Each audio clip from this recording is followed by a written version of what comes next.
All right, good afternoon. Welcome to today's Planning Commission meeting. We'll get started with our first cases here in just a moment. Before we do, a quick rundown on how things will go for those that have joined us for the first time today. We'll have staff present each case to us. We'll have an opportunity to ask them questions before we invite the applicant up. The applicant can offer any additional details that they would like regarding the case. And then we'll open up the public hearing. So if you're here today on a specific case, you can wait for that specific time to come forward to the mic here. We do ask that you keep your comments to 3 minutes or less, just in the interest of time. We'll try to do our best to remember to keep the timer running. I do want to point out when we get to the point where we're making a decision on each case, we do have draft resolutions prepared by staff to help guide the conversation and our fact finding. So we have those drafted for both approval and denial, just so you know. So after the public hearing, the applicant is invited to come back up, and then we'll have a discussion and make a decision. Before our first case, commissioners, any conflicts of interest or potential conflicts today? So and thank you, my first meeting today, but I, in my past employer life in the contracting business, worked with the applicant regarding the project on Cesar Chavez, but no longer have any interest in that, but I did work with John on that project in the past. So just want to bring that up.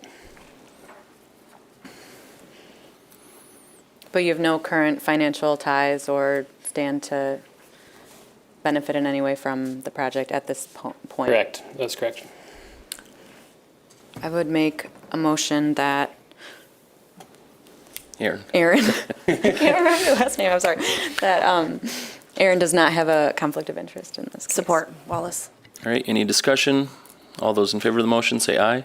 Aye. Aye. Any other conflicts? All right, let's get started with our first case. Actually, I should mention two things. And I think Elizabeth might mention something about the first case in particular, 1109 Michigan Street Northeast. But both that and 2160 Celebration Drive Northwest have, that would be Northeast as well, have requested postponement. So we'll likely be tabling those just in case you're here for those cases today. Elizabeth, you want to say more about that?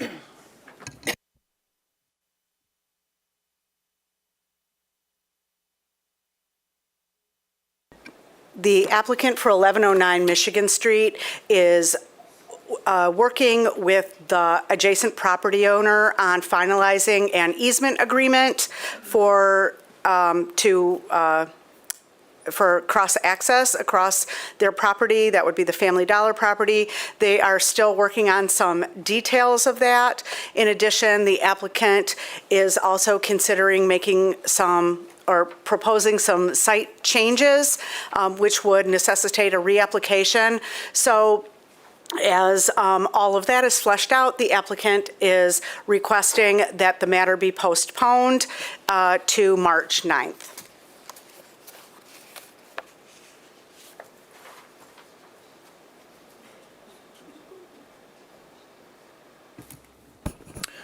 All right, so we have the option to postpone, and since it's a date certain, we should do a public hearing. If it's postponed to a date certain, that public hearing will take place on that stated date, which Elizabeth just mentioned would be March 9th. If the applicant does choose to amend their site plan, at that point, this application would be withdrawn and we would renotice the case to that date. And so if the hearing wasn't going to take place on March 9th, then the new hearing notice would state the date of the hearing. So it could be sooner, I guess, is my point. Unlikely, but could be. So should we do a public hearing for this case today? Yes, I think that Okay. we should open the hearing today and then continue it Sounds good. to the, sorry, All I right. didn't answer that correctly then. I'll open up the public hearing today on 1109 Michigan Street Northeast. If you're here on this case, please come forward, state your name, and share your thoughts. Seeing no motion, I'll close the public hearing. Turn to commissioners for a motion to postpone. I'll make a motion to postpone the public hearing for the, what was that, 1109 Michigan Street Northeast to March 9th, 2023. Support. All right, motion and support. Any discussion? All those in favor of the motion say aye. Aye. Any opposed? All right, our next case is 25 Ottawa Ave Southwest and 158 Fulton West.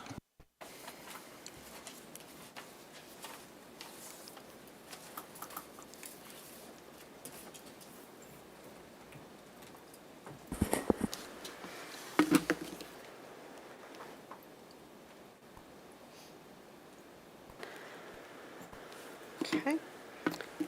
I brought the wrong thing.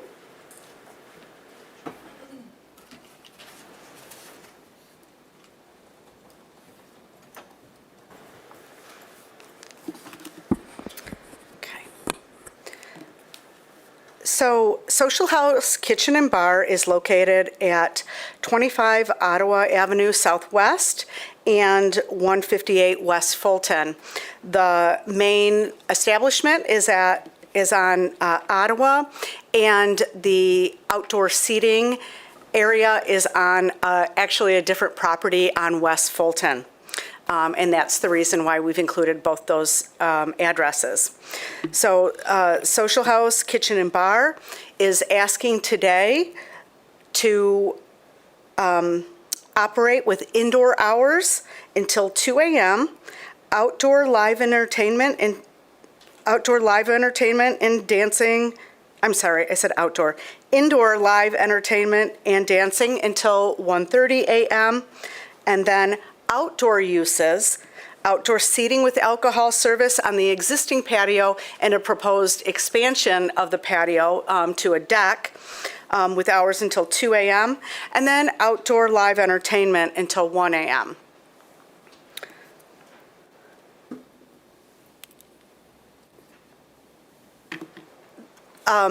As I mentioned previously, the patio portion is actually on the steam utility property. It looks like it's part of the Social House property, but it's actually on a different property, and it's been used for many years with different users for outdoor seating. The property is included in the area addressed by the GR Forward Plan, but this particular street is not specifically, or this location is not specifically addressed in the plan, nor is it located on a street specified for entertainment uses. That doesn't mean entertainment isn't permitted. It's just not one of those priority streets identified in the GR Forward Plan.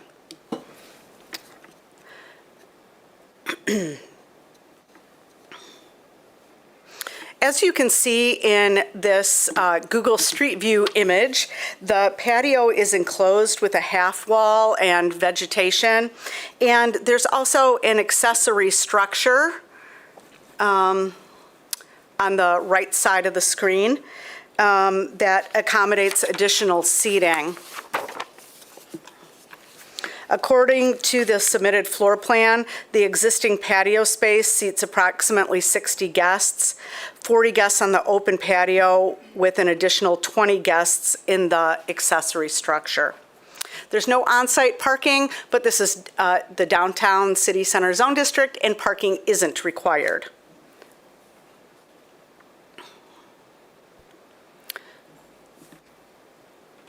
Let's see here. This is a rendering of the outdoor expansion that's proposed. It's an upper level deck.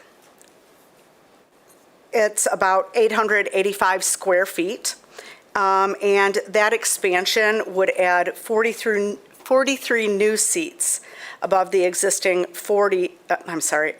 60 existing seats for a total seating of about 103 guests.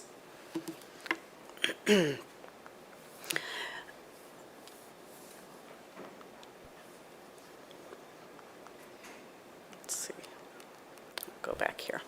So the most recent zoning use approval for this location was issued in 2013 for a full-service restaurant closing by midnight. It included outdoor seating operating until 10 p.m. weekdays and 11 p.m. Fridays and Saturdays. Now, after that use in 2013, there have been a number of establishments at this location. I cannot speak to how closely they adhered to that zoning approval because, ideally, it is incumbent upon any new business to confirm the zoning, but I'll be honest, not everybody does. And so I don't know how the previous uses did operate, but that is the last zoning approval that was granted for these spaces, okay? So that's what we're working off of.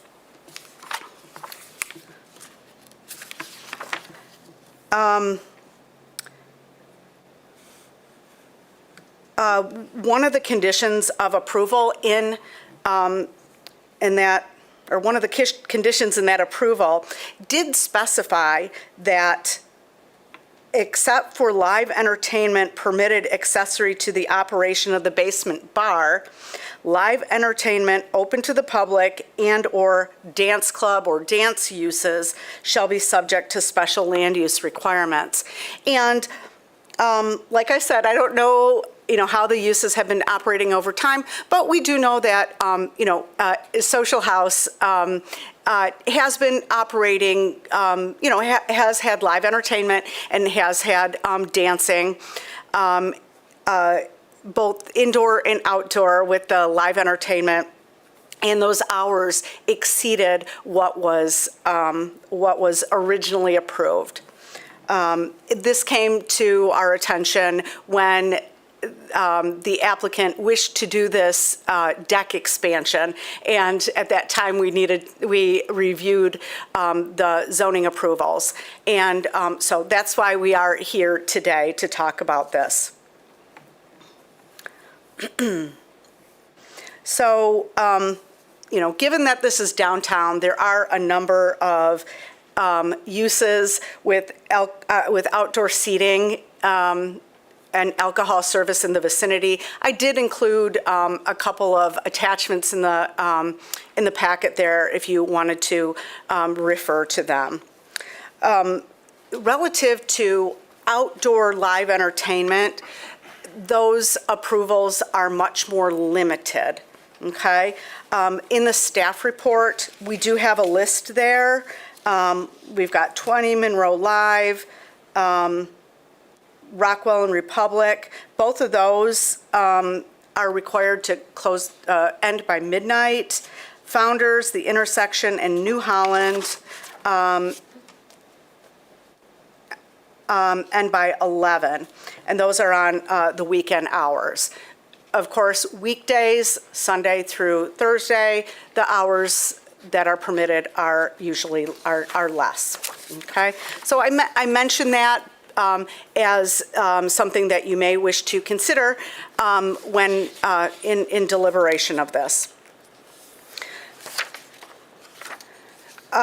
Something that's also relevant here is the noise control ordinance. We don't really, we really don't talk about this much at the Planning Commission because generally it's not really relevant. Most of the requests are in compliance with that or close much earlier to be affected by it. But I think it was the end of either the summer or the end of 2019, the noise control ordinance was amended to address entertainment and commercial businesses. I've put an excerpt from that ordinance in the packet and in the staff report. So really what we need to think about is that for the noise control ordinance, which is not in the zoning ordinance, it's not administered by the planning department or the planning commission, but we do want to be consistent with it. But the noise control ordinance establishes nighttime hours, which are basically the quiet hours. And that's Sunday through Thursday, after 10, and then Saturday and Sunday, 1 a.m., after 1 a.m. So, actually, I said Saturday and Sunday, but it's really, like Friday night, 1 a.m. on Saturday, Saturday night, 1 a.m. on Sunday. So we really, we want to be careful that we don't approve anything that conflicts with that ordinance. The applicant did submit a relatively robust operations plan. There was one element that we would want a little more discussion with them on, and our police department, and that's relative to de-escalation of issues, and what their procedures are for de-escalation before contacting the police department. So if you are amenable to any of these approvals today, we did include a condition of approval that the operations plan be amended.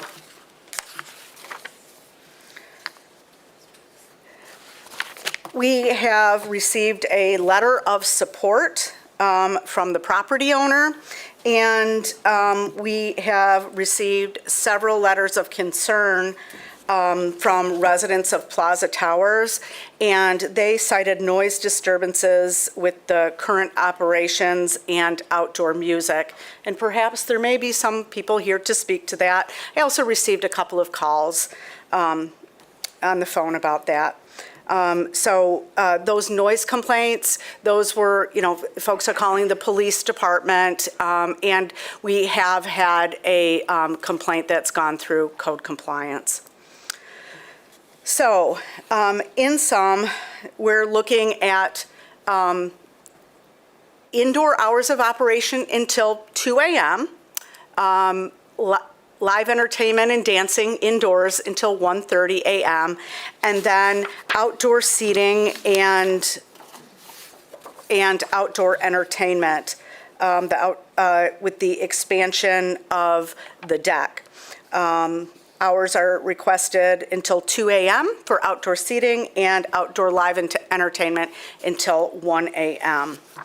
One other thing I'd like to mention is I did see previously on the applicant's website about live bands and dancing, and that seems pretty straightforward. I don't really know about the nature of outdoor entertainment, and I would ask that the applicant address that, please. Do you have any questions for me before I turn it over to the applicant?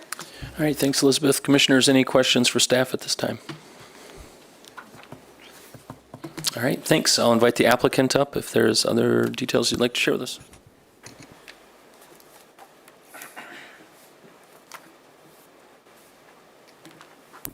Hi, everyone. Some familiar faces, some new ones. I'm JC Schachter. I'm the owner of Metric Structures. We're the representative on this topic.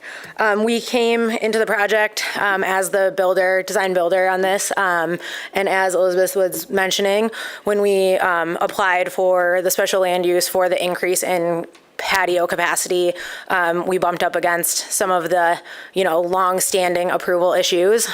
So we're here to kind of amend those and make sure they're, in compliance with city protocols. As Elizabeth mentioned, there was several establishments beforehand that were operating also outside these hours. So I think it was kind of a long-standing issue with the landlord, not, making it aware for the tenants that they need to kind of amend these things. So the tenant is definitely open to amending these, and that's why we're here today. So just wanted to clarify kind of the hours requests. Right now, there are quite a few establishments around. I didn't see the attachment for alcohol establishments for past midnight. Just there are several around this neighborhood that are open past 2 a.m. And we just have the table that shows that cross-references alcohol and live entertainment. So there are several, Stella's, the Bob, the Woods. There are several that have outdoor seating and alcohol service up to 2 a.m. and past. So just wanted to clarify that. With regard to the hours for live entertainment, right now, as they're operating, the majority of the live entertainment is indoors. So those are usually inside the main facility. And then when it is outside, it usually is wrapped up by 11:30 or midnight, and it's rarely outside on the weekdays. When they do set up outside, it is set up in that little accessory structure. So there is some sound dampening right now. The plan is for that to be much improved with this project. This is a steel structure with a cast concrete deck, so that will mitigate sound. This is like stuck between two very large brick buildings, so there's some reverberation that happens right now. So this, in terms of outdoor noise, this will help. We've been talking with acoustic specialists, Eagle Tech. So they make specific products that adhere to the underside of decks that are also fire rated, that we plan to use on this project to hopefully help with that sound transference. In terms of operational procedures, they do have, in terms of de-escalation plan, they have a long-standing, good record of no major safety issues at this establishment. They have recently hired outsourced professional security, so that will add to that. They have the Real ID system, so they scan IDs at the door. They also charge cover on nights where there's live entertainment, which also tends to kind of, have a more curated crowd there. People are actually seeking out the entertainment on purpose, not just stumbling upon it. In terms of the noise ordinance, we know there has been a few complaints from neighbors. A few of those date back to, the days during COVID when it was just outdoor. So the crowd did, there were some noise complaints in terms of, that compliance. Those never went to code compliance. One recently did, and that was dealt with through the ownership entity, and now we're here. So we're trying to clear that stuff up. In terms of purpose and intent, as Elizabeth said, there's been many establishments here. This is the only one that's lasted more than a few years. So they really do cater towards that entertainment crowd. I know it's not directly in the entertainment district, but I think that is probably just a technicality. It's directly across the street from the Van Andel. It's down the street from Studio Park. It's across the street from the Bob. It's, as the bird flies, about 400 feet from the Woods and the intersection. So it's all very close, and in the entertainment district, it's kind of a side street, so probably not the, most important when they were talking master planning at GR Forward. But it is in the entertainment corridor, and most of their business does come from that entertainment, Grand Rapids as a destination type customer. So that is, an important piece of the puzzle for them, is this live entertainment. The nature of the entertainment right now, they do a mix of different genres. There's a little bit of alternative. The Verve Pipe was just there, some bluegrass, and then, when it's DJs and amplified music, it's usually just top 40.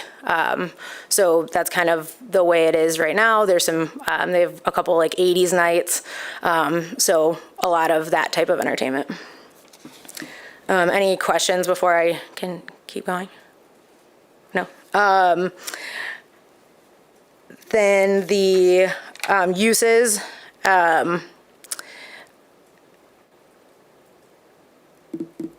I want to address the public comments. I know I did address it briefly, but Social House does pride themselves on trying to be respectful neighbors. They haven't had any safety incidents. They've had a few noise complaints. I think that's pretty typical for this corridor. And, you know, as Grand Rapids grows, I think it's, you know, a natural byproduct of what's happening in the city. I mean, we're growing at a very, very steady clip. Establishments like this really help our downtown thrive. And same with, you know, the patio space. They do serve food all night. So it's not just a destination for entertainment and alcohol, but they do serve food. And I think that's an important piece of the puzzle too with this, the patio approval and the expansion of the patio. I think more outdoor seating, the better we can get in downtown would, you know, benefit everyone. So I think that's my 2 cents, unless you guys have any questions about the technicalities or any of the approvals. Thank you. Can you point out exactly where this live entertainment would take place outdoors? Yes, so it would be, so see the, Oh, okay. So underneath the patio, this is like tables and stuff right now. There is actually an exterior bar that would remain under there. And then this is where like the band, in this little room, that's where the band would be set up. So there would be no amplified music on the upper level at all. It would all be underneath. The additional bar exists right now. Is that permitted by the MLCC already? Yes. Okay. It was on the, it was all through the building department and went through special land use, so I know it's approved. Okay. Other questions? Can you tell us the hours, the outdoor part, is that just used in the summer and spring, or is that year-round? The goal would be for, I mean, post-COVID, you know, outdoor seating has become a much bigger thing. It would be used in the winter on the underside only, not the upper. We have no plans to put like heaters or anything on the upper level, just on the underneath would have like shelter. And do you, you have entertainment indoors as well? Yes. So this is, how often do you have entertainment outdoors? Probably once a week. It's usually Friday and Saturday. In the summertime, we do bring our live bands. Do you want to, Can you if you don't please come to mind, the I was going to say, I can repeat it.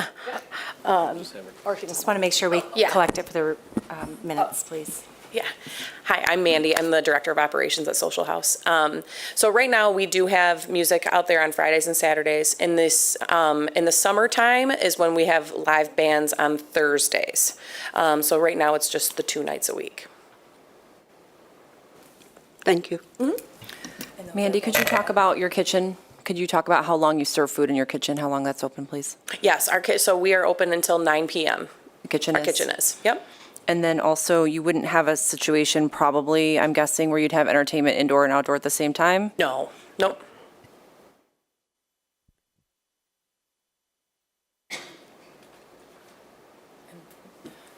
And from my understanding, there was discussion of extending kitchen hours as well. I think it's been kind of hard with labor the last couple of years, but as things ramp back up, maybe next summer we did discuss. yeah. Yeah, the intent is to Those are still lengthen kind those of, hours. I'm sorry, those are still kind of on like, essentially like COVID hours. But we intend to be open till midnight with our kitchen. That's where the goal that we're getting to once we can staff for it. So in the staff report and in the application, there's a lot of hours here. Can you state specifically when you're proposing to have outdoor entertainment? And on which days? Okay. So ideally, we would like approval for outdoor entertainment until 1 a.m. on at least Wednesday to Sunday, and indoor entertainment till 1:30 on those same days or the whole week if possible. Which one is? Let's go the whole week indoors. Planning Commissioners, I think if you look at the draft resolution that Elizabeth prepared, it actually does, I think, lays it out pretty well with the indoor live entertainment, outdoor seating, outdoor live entertainment. And in the italicized text, it shows you what was actually requested. So it might just be a little cheat sheet for you. Yeah, and I did discuss with Elizabeth beforehand that this, we had to pick, kind of a blanket request, but we are kind of amenable to negotiating about that if that's the holdup for the application. I don't want you guys to think that we're not amenable to those hours being a little different. So can you tell me about the recent noise complaint? What was it and how was it handled? Man, I honestly don't know anything about. I believe the recent noise complaint was an outdoor noise complaint late at night after a concert. It was amplified music, from my understanding. The police were contacted, management on site, lowered the decibels, went to the corner, used a decibel meter and said it was no louder than a car radio at that point from the corner of Fulton. And so they quelled it, and then I think it moved on from there. All right, any other questions at this point? Can you repeat what outdoor entertainment hours are from, say, the Bob or the intersection or? Yes, currently on the spreadsheet that Elizabeth has prepared, the latest is midnight. However, as a lot of you know, there are a lot of establishments near this that definitely operate outside of those bounds. I know that that's not what we're discussing here today, but there are several around this area that also have probably compliance issues, have amplified music outdoors, so we're trying to, set a reasonable precedent for, what they can expect for advertising events and that type of thing. So what we've included in your staff report is kind of a broader list of all of the past decision-making of the Planning Commission for outdoor hours of operation or for outdoor seating. I think in Elizabeth's staff report, it's maybe a summary of that speaks to establishments within the immediate vicinity and provides you with the timelines or the approved hours of operation from the Planning Commission. We do understand that it's not, it's unfortunate that some establishments do operate perhaps unknowingly outside of those hours, but what's before you here is actually what they're supposed to be adhering to and what would be enforced if we did receive a complaint.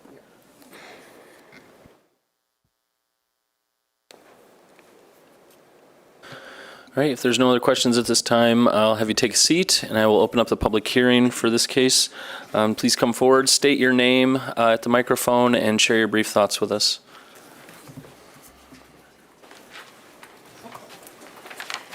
I'm Madeline Bryant. I'm here to say thank you. Thank you for having me at your bass-driven, chest-thumping, raucous bash every Friday and Saturday night until almost 2 a.m. Do I sound ungrateful? I can't imagine why. Why would someone not want to stay awake for the airwave shaky noise of partying?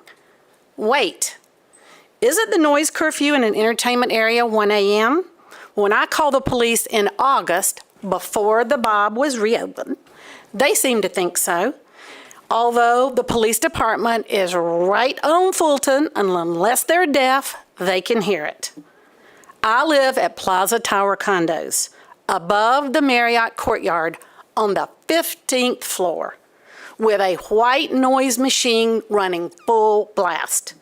Not only can I hear it, we can feel it. You want the Planning Commission to give you their permission. The same people that want to have 12,000 folks living in downtown GR by 2025. The same people that do not live downtown, the same people that do not do all their shopping, eating, and living down here. You want your cake and eat it too. We are sick and tired of being forced to stay up and listen to the rumbling of non-stop bass until almost 2 a.m. You're not following the laws now. You just want this commission to rubber stamp what you're already doing. How about this? All of you come to my condo on a Friday or Saturday night. Stay until after 1 a.m. Then you tell me if you would tolerate the noise if I came to your neighborhood and pumped up the bass till 2 a.m. I'm willing to bet it's NIMBY, not in my backyard, but it is my backyard. And we have had it with all the middle of the night noise. This is a Pandora's box. Once it's opened, multiple new problems will be created.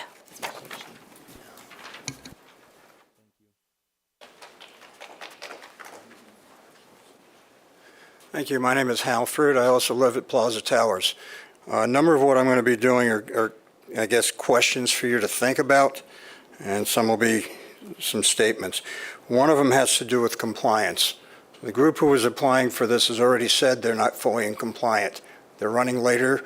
Why should one believe they will be in compliance should you grant this and not extend the hours even longer or do it outside of your area? Any fine that may be issued through compliance becomes a cost of doing business. If the revenue generated is higher than the fine and there's no consequence outside of a minor fine, I'll pay the fine. I don't really care. It's a cost of doing business. Real-time actions. If we were to call in a complaint at 1 a.m. and call it into GRPD, who we have to call it into, my last recollection from them and what they've told me is they do not own a dB meter. They can't come out and actually put a decibel meter on anything because they don't own one. By having the venue actually check it themselves, that's the fox checking the hen house. Doesn't make a lot of sense to me. Let's see. Zoning violations. If there are, again, I mentioned that if they're already in violation of some of the compliances and zoning by running later than the city zoning ordinance, why would one think they would be in compliance should you grant them anything? Let's see. The current deck that they're using. Right now, because it's winter, there are plexiglass windows on that. In the summer, there are rebarb. It's a rebarb fence. It is not enclosed facing the street. Now, they've changed it now because it's cold outside and they want to keep it warm. But if you had looked at it or even asked the venue what they had in the summer months, it was rebarb only. It was not sealed, so it was open on that side. My guess is it'll be open come summer. As far as noise going up, I'm not sure what they're putting on top of the DJ area right now, but you go out there, it's quite noisy. And it's noisy during the day also. They're pumping music on their speakers, and this has been brought up to city commissioners during the day and early evening hours to bring people into their venue. So there's noise during the day hours. Let's see. They talked about the kitchen hours and possibly negotiating after approval. You're approving specific things. There is no negotiation. It's either in the plan that they submitted or it's not in the plan. What you approved today is not subject to, well, we'll negotiate and we'll open the kitchen later. One of the things they spoke about was the kitchen being open late for the evening patrons. The kitchen's closed at 9 o'clock. Again, why would one believe what they want to negotiate? All right, thank you. Thank you. Time's up.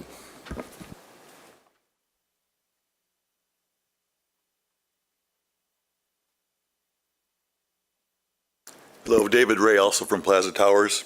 I want to thank you first for the chance to voice my opinion on the Social House request to expand their service and outdoor seating areas until 2 a.m. I respectfully request that this request be denied. My condo and many others and apartments are within 400 feet of the Social House. As residents of the immediate area close to Social House, we are already subjected to excessively loud music well past midnight. Currently, they're already violating the zoning ordinance, so why would we expect them to adhere to any new one? Extending to 2 a.m. or beyond is completely unnecessary. Even now, their music goes on well past midnight. The City of Grand Rapids and the Downtown Development Authority are constantly looking for ways to increase the number of downtown residents. Subjecting downtown residents to excessively loud music and noise will have a negative impact, undermine the efforts, and may actually decrease the number of downtown residents. I believe this request should be denied.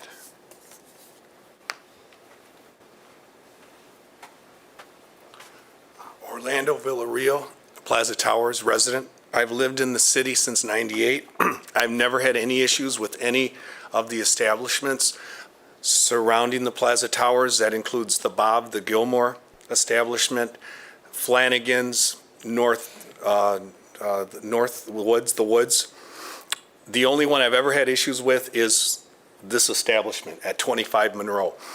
It started about 2 years ago, and I thought I could resolve it myself. I contacted the management of the establishment.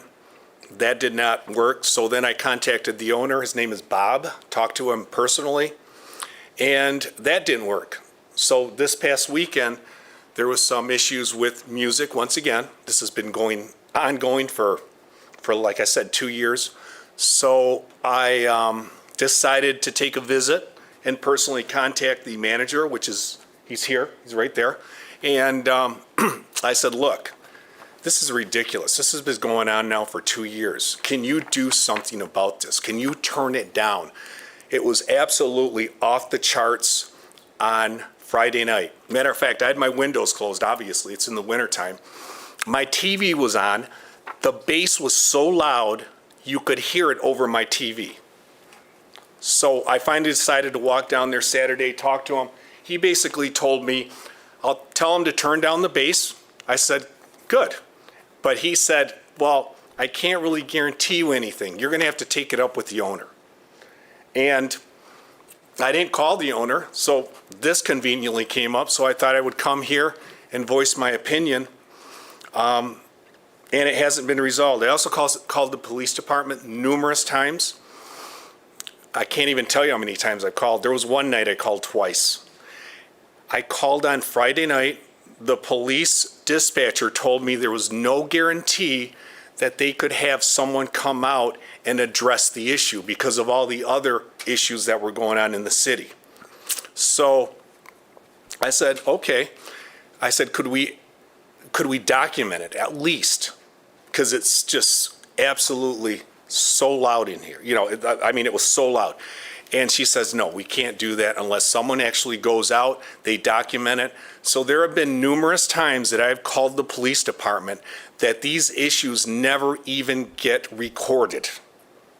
Matter of fact, I would love to see it's the FIO report that have been issued in the last 2 years and see how many times my name has been on those reports that have actually been documented.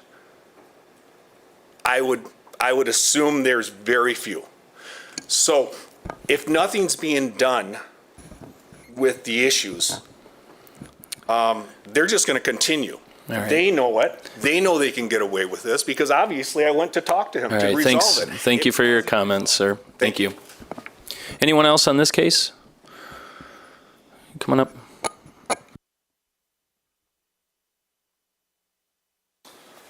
Hello, everybody. My name's Dan Somerville. I'm the general manager at Social House. Thank you very much for your time. I would like to say I have had some conversations with some members at the Plaza Towers, and honestly, I think we have worked on moments where it has been a complaint, and I will go to the end of the hallway. Now, the problem is I'm not entirely sure with how the noise rises, and I think that's the biggest point with this structure. We want to be able to stop it from rising up so what people hear, because I can't necessarily tell on the street level like how the sound is going upwards. I do live in Venue Tower right across the street, and most of the times I hear things from the Gilmore Collection or like the Bob as well, but I can't pinpoint quite how it's getting from ours to the top of the Plaza Tower, but we really think that this structure is what we can do to mitigate that the best way and keep it more enclosed. And like, it's not going to be open in the back. It'll be stairs up, and we will simply have no entertainment on top of it. That's what I think our best solution is, to work within the confines of our landlord and our property, and then like any zoning laws to do. So this is what our best solution is for this particular situation we have. Thank you. All right, thanks. Hello, my name is Michael Walkus, also from Plaza Towers. I moved downtown in 2005 into a Renaissance zone. That encouraged me to move downtown. It was the best move I ever made. But the first weekend, as I was deliberating, my wife and I spent a night downtown, spent a weekend downtown just to see what it felt like. And at the time, it felt a little sketchy sometimes. We didn't have to walk far before we were uncomfortable, but we were encouraged by the growth of the city, and we made an investment downtown. We have people here and thousands of people in the community that have invested millions of dollars into this urban community as a home. Trying to infiltrate entertainment into a residential area just doesn't work. We all have to play by the same rules. I cannot blast any music out at decibel level that they can.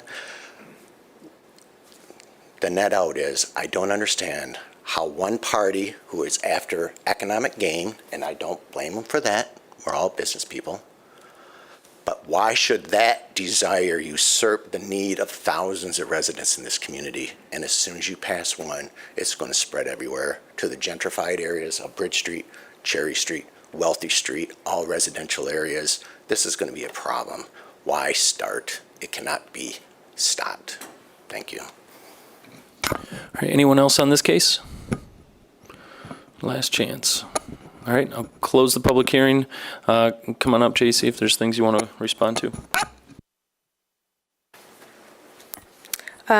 Yep, and I think this is kind of, we did anticipate this, and like the general manager said, I think this is a partial solution. I also think that a part of this discussion is a much bigger picture conversation. One woman came up and talked about a Pandora's box. We didn't open that Pandora's box. That Pandora's box has been opened. So since 2005 and since 1998, the city of Grand Rapids and this location in particular has changed a great deal. And that is not the fault or the doing of this particular business owner. That was a decision that the city has made, that the development authority has made, that many businesses in this town and the city and this municipality have made. And there are plenty of people that still live downtown and love living downtown. One of them is the general manager at this establishment. So with all due respect, I understand the hardship of living downtown in a changing demographic and a changing region and area. But what we're asking is, we're asking for, the ability to operate approved hours. Like we were saying, the noise ordinance is 1 a.m. So if you call the cops earlier than 1 a.m., they're not going to do anything. So we're asking within the confines of the law and what's reasonable. And we understand that people have different definitions of what is reasonable. And we totally, we respect that and we understand it. And we're trying to do our part to mitigate that at this establishment, which is this structure, and going above and beyond with acoustic treatments and, putting live music inside when it isn't warranted to be outside in the summer. Trying to mitigate, even when it's outside, it being inside of a structure. We are, restricted by the confines of this site quite a bit. It's an old city. There are old buildings. There's, unforeseen circumstances with noise that can cause disruptance, and we're trying our best to mitigate that. So, as you're considering this application, I would like it to be considered in an isolated way where, we didn't cause the overarching, noise pollution in this city, and, the operations managers and the business owners have, a good track record of being respectful to the city and keeping the sidewalks clean and the establishment clean. It's safe, all those things. And I think those should be taken into consideration as well. Do you know, so Friday night was brought up as an example of a time when it was loud. Was that a DJ, a band? Was there dancing? There was a DJ. Okay. And is there dancing outside? Is that being proposed? I don't think it's specifically dancing. I don't think they clear a dance floor. I think it's just it's kind of a natural part of, people stand up, and hang out in groups and, you know, people shuffle back and forth. I don't think it's like a dance club. There's not a dedicated dance floor. Was that on Friday, the DJ outside or inside? It would be out in the Cedar Room. It was out in the Cedar Room. Okay. And and there was a comment about the front of the establishment not being enclosed. So it does have like a 4-foot high knee wall that is solid steel, and then above that is rebar. But part of that is that the planning commission, the zoning board has rules about transparency, so it can't be completely enclosed from the street side. So it's not completely enclosed on the street side, but it is like a decorative rebar treatment, and there's plantings and stuff. So that's to address the like enclosure part. And right now has a tent over the patio that has been permitted and approved by the city for temp use. What kind of sound dampening treatments have been implemented inside? In the Cedar Room, it's all fire rated, so your typical, I think it's just a wood slatted ceiling right now. Inside the establishment. Inside the establishment. There's like wood fiber panels, your typical acoustic treatments on the ceiling, soft boards, there's soft seating. So inside it has never really been an issue, but if that's something that we need to address for inside sound mitigation, we can. And then what's the comparison of the size of the space inside versus the outdoor space? I can. Is it? I can find it, but is it big? Is the space inside significantly larger, or like I don't know. I tried to look through the plans quickly to figure out how. Yeah, the space. How many people are outside versus inside? And I know Elizabeth probably provided that information for me, so I'm sorry. We just I'm sure provided, you did. well, because the inside portion, like the ratios isn't really in the purview of special land use, we only provided kind of what's existing outside and then what we're proposing to expand. Because I think it's a ratio of like you can only apply to expand to a certain amount. So I think that's why we only provided the occupancy for outside. But from what I know about the establishment and the existing plans, I would say the patio space is probably 3/4 or 2/3 the size of the inside as it exists right now. So we will be adding, 40 or so occupants upstairs. Yeah, okay. How many people typically are at these events that happen, especially on the weekends with an outdoor DJ or? I think it depends on the weekend. I think there have been a couple. On average or couple that even maximum? Weren't great turnouts, but I would say maximum is probably their max occupancy, 100. It's usually like 130. 130.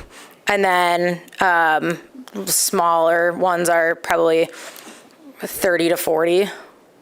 Okay. The 2013 approval goes through and says the first floor has 2 sections, a full-service bar that can seat up to 25 people, and a table which can seat another 70 people. The bar can, then it goes on to say the second section can seat up to 150 to 200 people. Second section. Did they have a basement? I think they had a basement at one point, which is no longer, there's no basement. Yeah. It's a main level, and there's a bar and like dining tables, and then there's the outside patio, and that's it.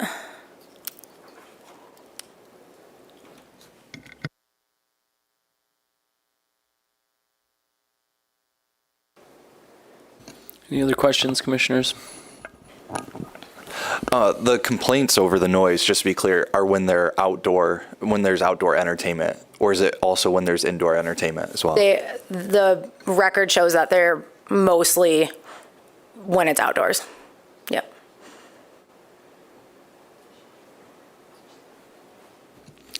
All right. If there's no other questions, I'll have you take a seat, and commissioners, we can discuss.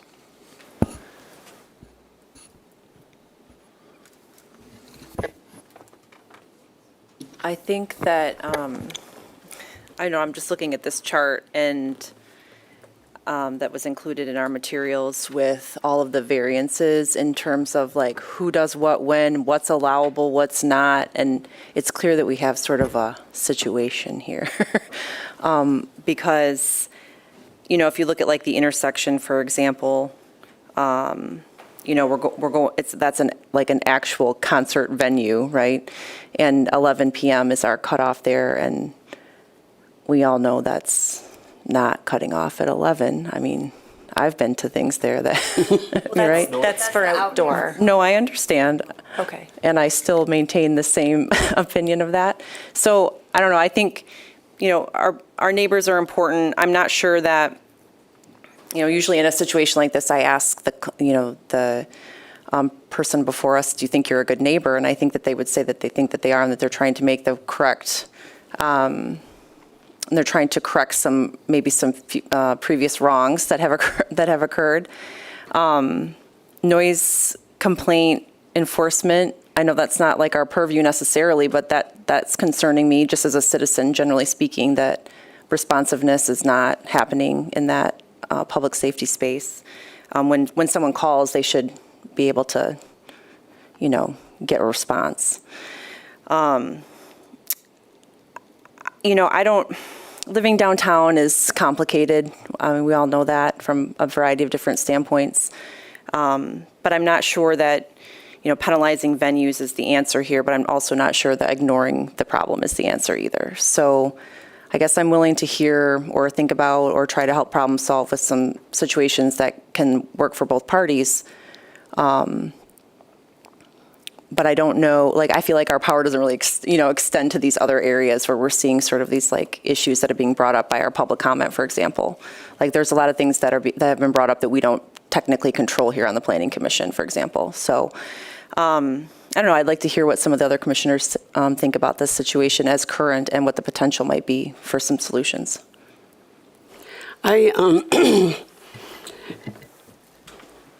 I live downtown, but I don't live near anything that makes this kind of noise in the evening. I live at River House. But I am sympathetic to the kind of how loud the music has to be. And I do remember, and maybe staff can help me, that Rosa Parks has a certain time that they have to stop playing because of not just the residents, but the hotel. The Amway Grand Plaza used to get quite upset at that. And while there doesn't seem to be the enforcement needed, that's not our role. And I would hope that staff could communicate that and take that up with our police department as a issue. But I just think that kind of loud bass, what they're describing, and we don't know what the decibel levels are at that time. Even if they're within the time frame, are they over what is allowed? Because nobody's giving us any data to that regard.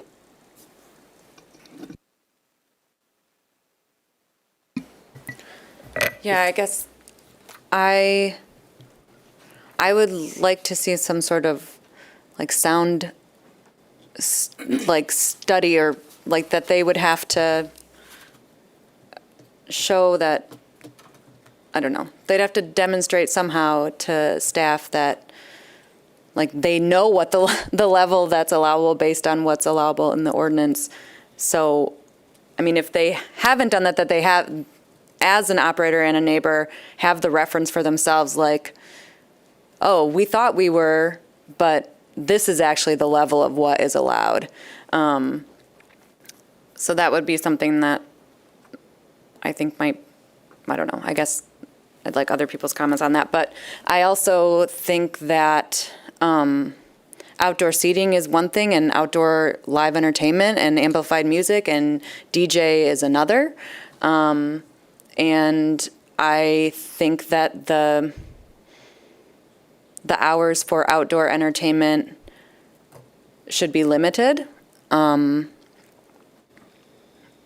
But think that, yeah, so I think that outdoor seating could be out there maybe until you could seat people out there until 1 a.m. on the weekends, but I don't think amplified music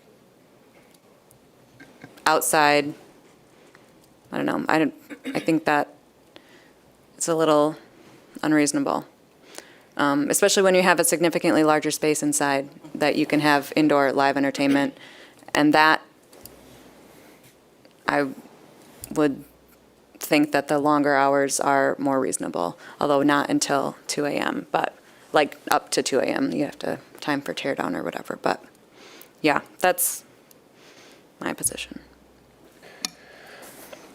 I think there's, I think it was mentioned, and it strikes me as plausible that there's a unique situation here because of where this deck sits in relation to these two other large buildings, how the sound gets bounced in there and ends up, at the midpoint of a Plaza Towers building, because it's sort of unique to me that there isn't complaints about the other establishments that are actually quite a bit closer to Plaza.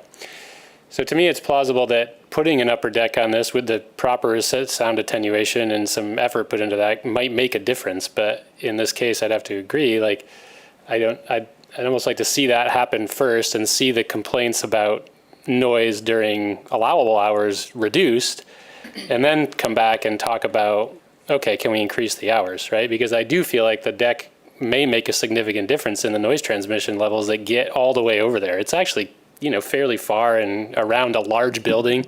Sort of unique to me when I first saw the case that there was so many complaints from Plaza, which is, it's I don't know if it's even line of sight here, whereas other establishments don't seem to have the same issue. So I do wonder, and I'd probably be more comfortable with extended hours outdoors without music, and then potentially, maybe a little more analysis around how the sound transmits. I mean, they talk about a sound engineer on board. I think that person would be able to help really talk about how that happens, why it happens, and what measures, because I do feel like some of the construction here might mitigate some of the challenges, and then those hours might be more reasonable. Yeah, I'd like to see more studies done on the sounds and how we can try to mitigate it, especially if we're serious about getting more people downtown and getting them to invest and live down here. Making sure that we're enforcing that noise ordinance as well, so that residents know when they're making that investment, they're getting what they signed up for as well with the noise ordinance. I'd like to see the support for the business. It seemed like most of the complaints were just with the outdoor, when there was outdoor entertainment. So if there's something that they could do to maybe reduce those hours and just bring it indoors when they already have the space there already, I'd like to see more of that, just to be respectful towards their neighbors as well. But having more information on the sound, that'd be something I'd like to see as well too.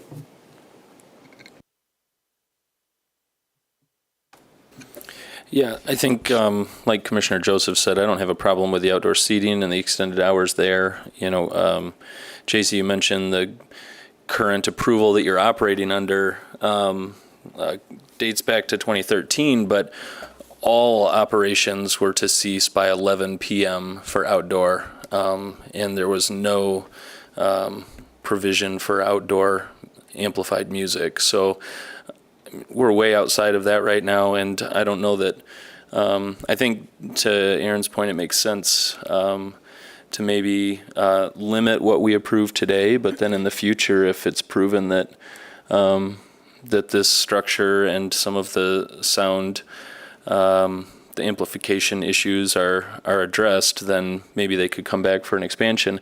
I don't know that a study makes sense. I don't think that tabling and having some study come to us right now makes sense. I'd much prefer to just limit it to a reasonable time right now, and then once the project is complete, then I guess that could be reassessed. I wasn't suggesting that we table it necessarily, but I don't know if we've had conditions in the past about what something they provide to the planning director or department related to sound.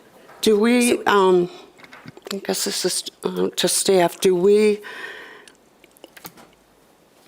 technically right now, we're seeming to lean to denying the request.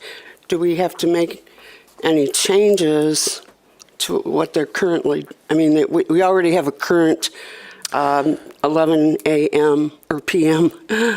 Restriction on the noise, right? I'm inclined to approve, but with greater restrictions than what they've requested.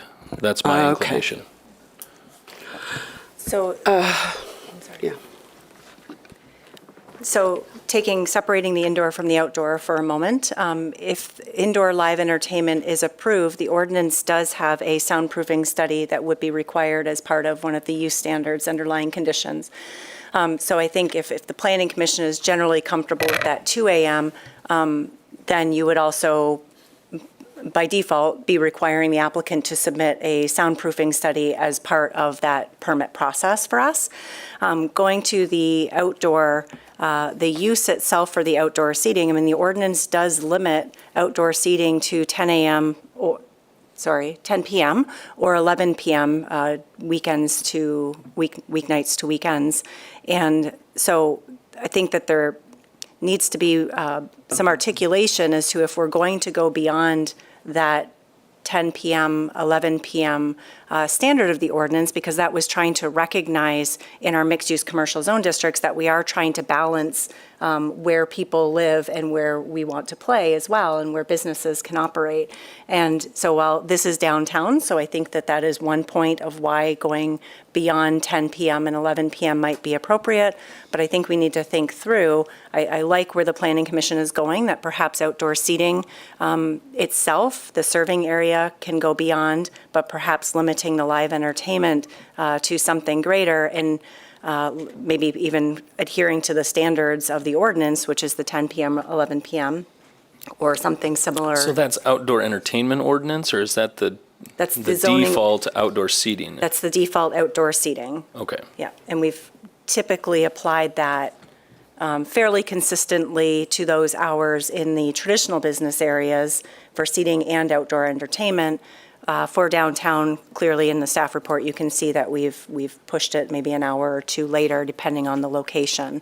That would also then not preclude the applicant, if in the future they wish to come back to expand the outdoor entertainment piece of the outdoor seating, part of that application process should be some sort of noise study to understand how noise could be better contained or mitigated, and that could be through the system that's being installed as part of the overhang. So one thing I want a little clarity on, there's outdoor entertainment that we can approve, but then there's still a noise ordinance, and you still have to abide by the noise ordinance with outdoor entertainment, correct? Yes. So just having approval for outdoor entertainment doesn't give you permission to play your music so loud that you could hear it half a mile away. That is correct. Okay. I think thank you, that's a good point. My sense is that I would want to see them operate under what the current standards are and zoning rules for outdoor entertainment. I'm not as concerned about outdoor seating, which I think others seem to think so too, and that at such time that they want to expand that they need to do the appropriate studies to show that they're also meeting the noise limitation, the noise restrictions. So it sounds to me, Elizabeth, what you're saying and what I think you clarified, Kyle, is that there's two issues. There's the entertainment, which could be piano music, or there's entertainment that can be above which would be below the decibel requirements, and then there's other music that might be above it. So we have to be looking at both of those factors for them to stay within what are the zoning requirements. Right, so like the noise control, the nighttime quiet hours, right, for outdoor entertainment potentially would be 10 p.m. Sunday through Thursday and 1 a.m.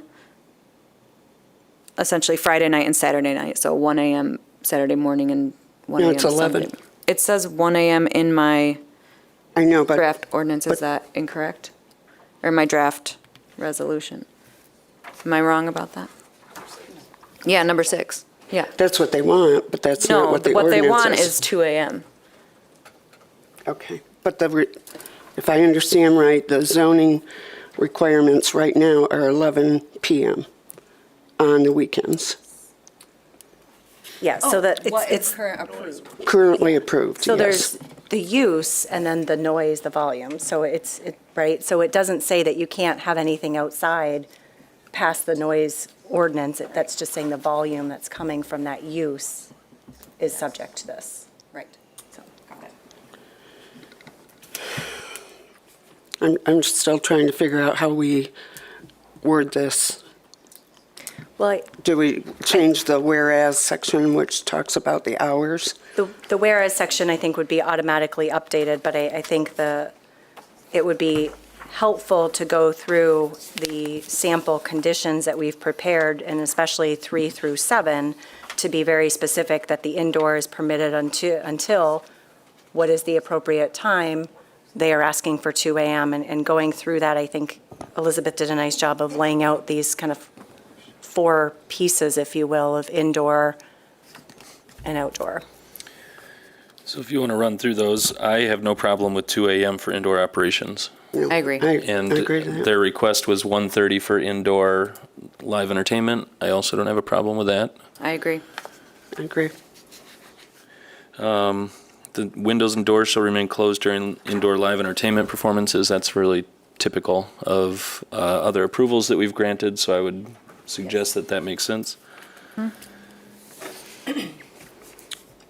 That outdoor seating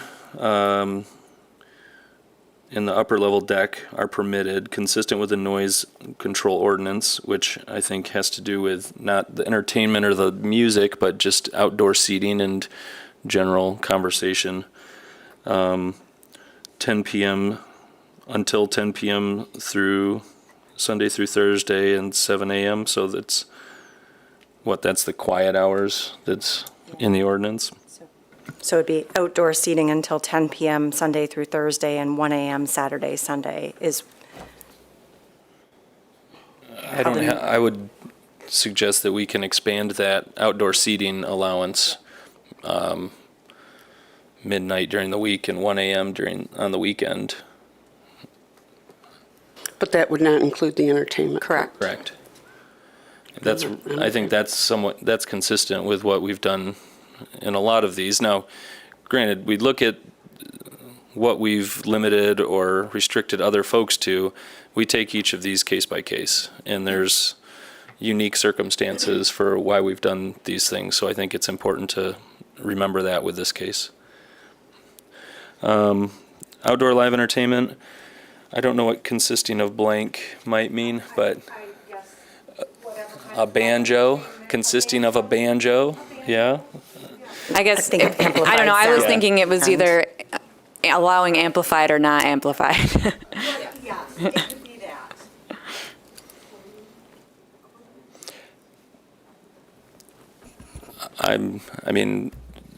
I guess where I'm at on the outdoor entertainment is I would limit it to 10 p.m. during the week and 11 p.m. on the weekend to start. I would agree with that. And I think it's important to also note that the noise control ordinance is relevant here. So Yeah. I don't know that a DJ makes sense outdoors with a noise ordinance. Right. I don't know how you play a DJ music loud enough to make it worth it within these limits, but how do others feel about that limitation? Yes, Yeah. 10 and 11.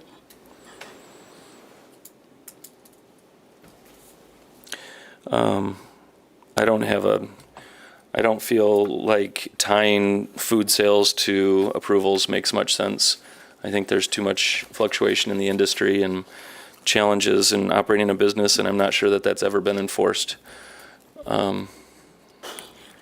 It has? Give me some examples. Take somebody's food away from them?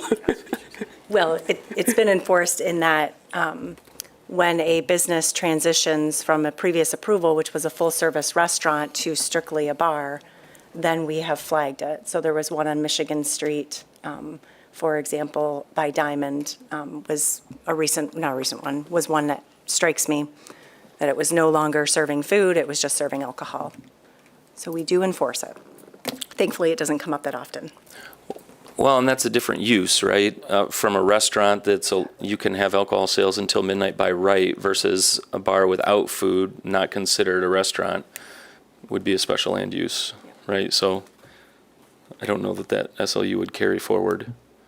But you're saying if we eliminated this, I mean, I would not go as far as to say that it has to be available during all hours of operation, because that's not how it works.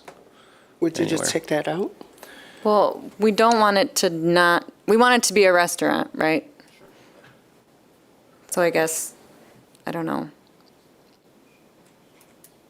What would staff suggest? The previous letter indicates that over half the sales have to be food-related anyway. That's the 2013 approval. So does that hold? We're not overruling that. In that case, could we just strike this completely and keep that rule in place? I would, Only if you want to see the receipts right now. Yeah, because right, which is- I'm not sure that would be the case currently. I Oh, think right. But I think it would be most helpful from an administrative perspective if we could look at this resolution as what is the current land use approval? Is the Planning Commission approving a restaurant that then transitions more into a bar and entertainment location, perhaps a little bit later in the evening? Or is it a bar that has entertainment? And so we thought by adding this in, and perhaps all business hours is aggressive, perhaps we say that they full-service kitchen until 8 p.m. to at least continue to reinforce the idea that this is intended to be a restaurant first and foremost, with evening hours, understanding the challenges of a restaurant industry and staffing constraints, that it doesn't require them to continue the kitchen hours beyond a typical dinner service. Currently, it's 9 PM, so I would suggest that stay. But they wanted to go to midnight? Well, they can. They don't have to cut off at 9. Oh, I see what you're saying. Okay. Yeah, they don't have to cut it off. It's just to try to Gotcha. require Got them you. to continue to be a restaurant. And if at such time they wish to close their kitchen, then it's just a new consideration by the Planning Commission. Got it. Suggested condition number 9 is there shall be no ticket sales for any live entertainment events. Does that preclude cover, or are those two different things? That would include cover typically. So I don't feel strongly about this one. It's simply to try to reinforce that this is a restaurant with a venue versus a nightclub, a venue, entertainment venue. I'm okay striking that.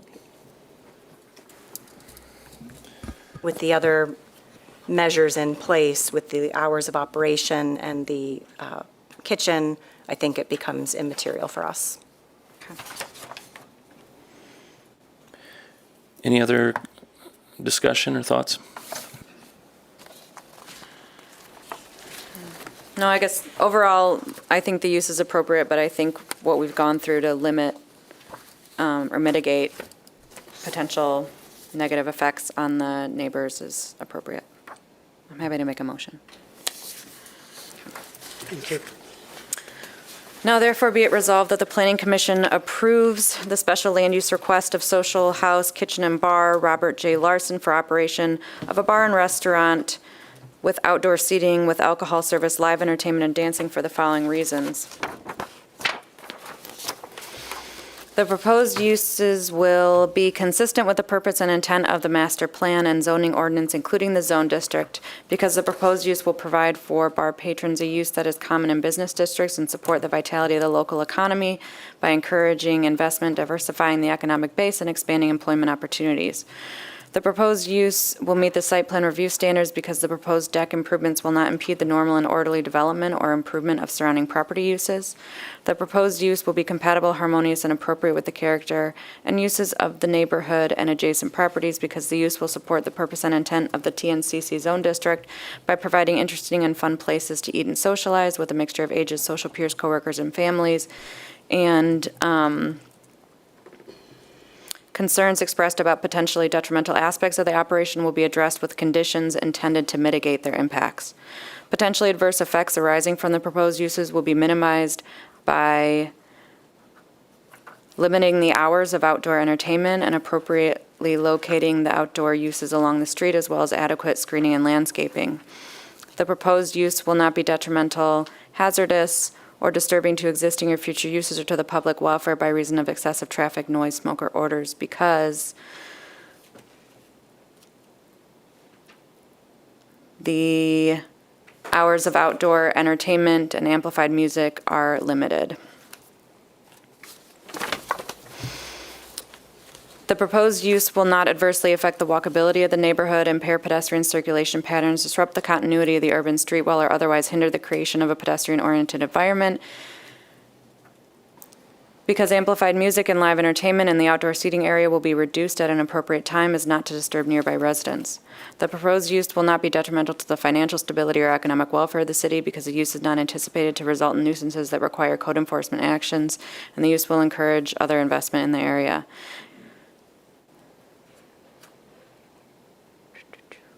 Given the character,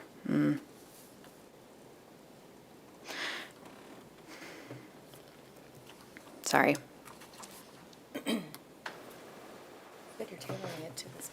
Yes. The use or change in use as constructed and operated by the applicant is compatible with the neighborhood because the use will result in peak hours of use that are similar to other uses in the vicinity.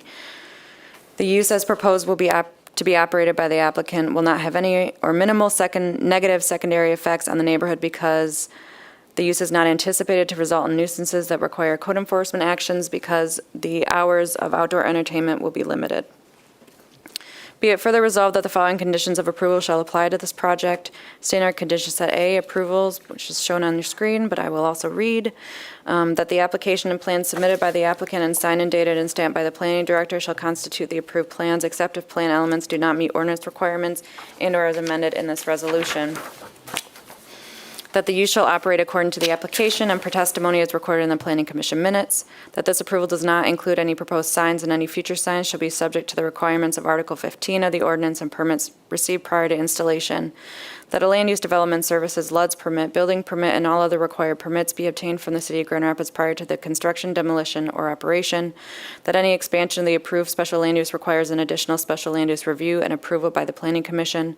That the proposed use will comply with all other applicable city ordinances and policies and all state laws. 2, that the use is subject to the noise control ordinance. 3, that indoor hours of operation are permitted until 2 a.m. daily. 4, that indoor live entertainment and dancing are permitted until 1:30 a.m. daily. 5, that windows and doors shall remain closed during indoor live entertainment performances. That outdoor seating on the existing patio and proposed upper level deck are permitted until 12 a.m. Sunday through Thursday and 1 a.m. Friday and Saturday, but shall be subject to the noise control ordinance. Yeah. 7, the outdoor live entertainment is permitted until 10 p.m. during the week and 11 p.m. on Friday and Saturday. 8, that full service offering meals for consumption on the premises, not generally for takeout, shall be in effect until 9 p.m. daily. And 9, that the operations plan be amended to include de-escalation procedures subject to review and approval of the police department. All right, we have a motion. Do we have support? Support. Any discussion on the motion? All those in favor of the motion say aye. Aye. Aye. Any opposed? All right, the motion passes. Thank you. Our next case is 401 Stocking Ave Northwest.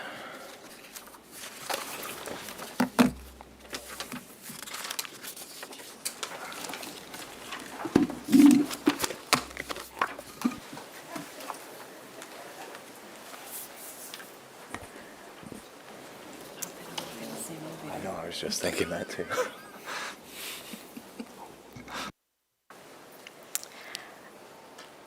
Okay, so the next case, 401 Stocking Avenue Northwest. The Sip Shine is bringing this to Planning Commission to propose expansion of what the previous use was. The previous use was established with Harmony Hall. The proposed uses are very similar in nature. They are just an expansion of this established use. They are requesting live entertainment with hours until 2 a.m. indoor.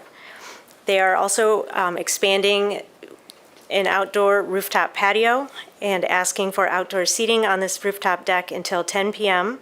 Sunday through Thursday and 11 p.m. Friday and Saturday. A parking reduction is also requested.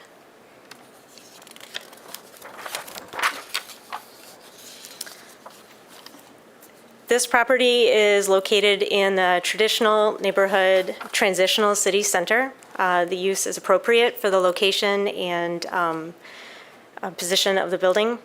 The use meets the intent of the West Side Area Plan, which states village center, retail shops and restaurants located at the intersection of primary and secondary streets. To the north is Dollar General. To the east are Hendrick Apartments and the Bridge Street Market. South is Steel Cat Bar, brewery, and a vacant commercial building. And to the west is an urban open space and a pregnancy center. The existing site is located on the northwest corner of Stocking and Bridge Street. It's approximately 22,000 square feet in area, and it includes this multi-level restaurant and microbrewery, along with a surface parking lot. The proposed site improvements include the building addition of approximately 300 square feet on the southwest corner to accommodate an elevator so that there will be ACA access to all levels of the building. And they are adding this rooftop deck. The improvements on the site may affect the minimum green space requirement in this district.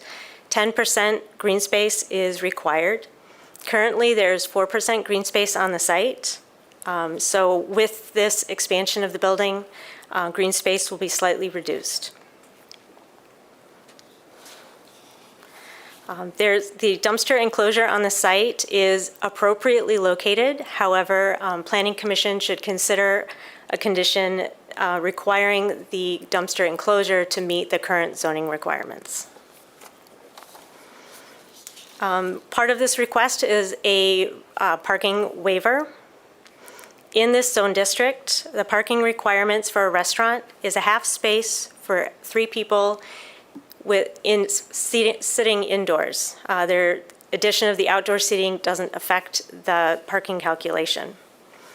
The proposed seating for the entire building is 408 guests. This includes both indoor and outdoor. So considering the indoor spaces with the parking calculation, 53 spaces are required. The parking lot is proposed to have 45 spaces. This leaves a deficiency of 8 parking spaces. For comparison, Harmony Hall, the existing establishment, had an occupancy of 260 guests, which required 44 parking spaces. The parking waiver can consider on-street parking, transit, and alternative vehicles. So there is on-street parking available on Bridge Street and Stocking Avenue. The building is served by the Rapid Route 9 and the Dash West bus. And should the applicant, if they were to include an alternative vehicle parking space on their property, this could also help meet that parking requirement.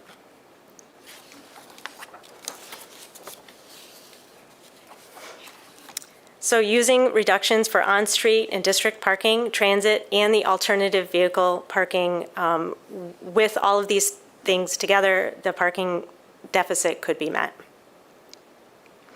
The proposed operations, they are proposing to have indoor operations until 2 a.m.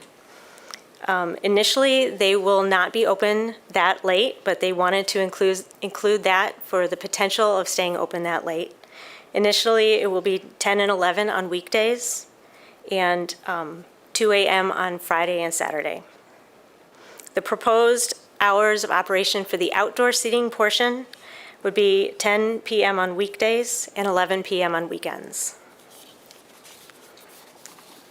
Inside the building, the first floor would include a tasting room for distilled spirits, which is, the tastings would be done through a guided presentation. And then there's also a private dining room on the first floor. The applicant also intends to include packaged alcohol sales of their distilled spirits as located in the retail areas on their site plan. The second floor includes bar and table seating, and then there's an outdoor seating on the deck. That's an existing deck. There's also the performance area on the second floor. There's a stage there. The applicant can speak to the details of any changes they might intend to make for the stage area. That's where the live performances will be held. Part of the expansion request is that live performances are an integral part of the business plan for Sip Shine, and they anticipate performances to be held daily as an amenity to the restaurant guests. On the third floor, there's a standing room bar with tables, and there are self-serve bar taps indicated on that plan, and the applicant can confirm whether or not they intend to pursue including self-serve bar taps with their business. It's my understanding that they are no longer including those, and ask that the applicant confirm that. The third floor also has the outdoor rooftop seating. The outdoor deck is on the side of the building that is close to the apartments above Bridge Street Market. They intend to have ambient music out on the deck, but it's understood that although music will be offered through speakers on the deck, the noise will not be loud enough to be heard from the outside vicinity. The noise will be kept quiet.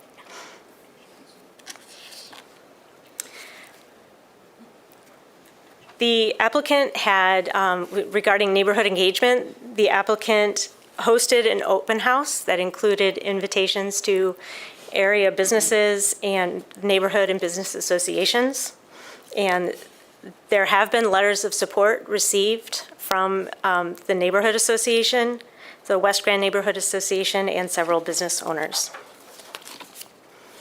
Some key considerations would be neighborhood concerns regarding noise and activity, particularly on the rooftop deck, the impact of the proposed outdoor seating and alcohol use to the area with the expansion of the additional guests, and the adequacy on the basis to waive the parking requirement for those 8 spots.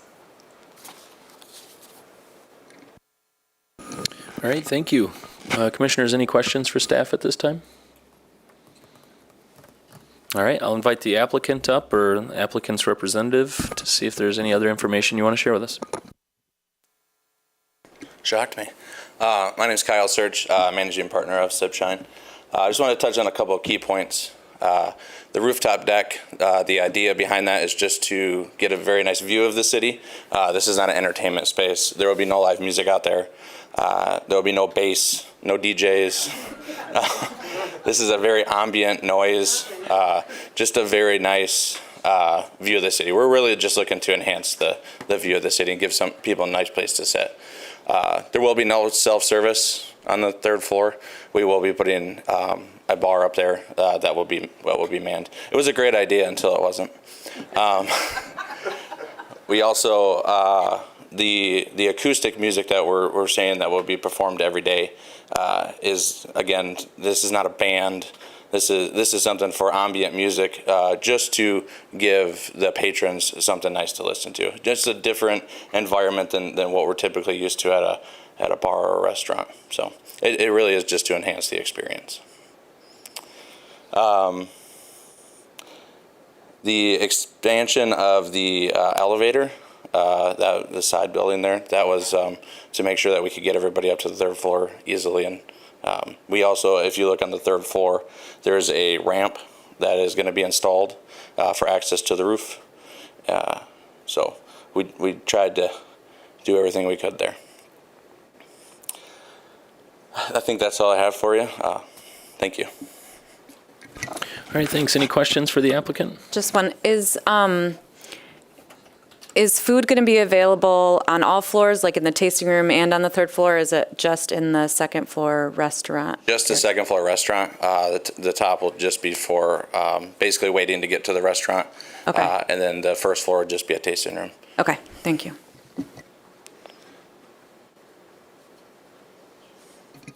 Any other questions?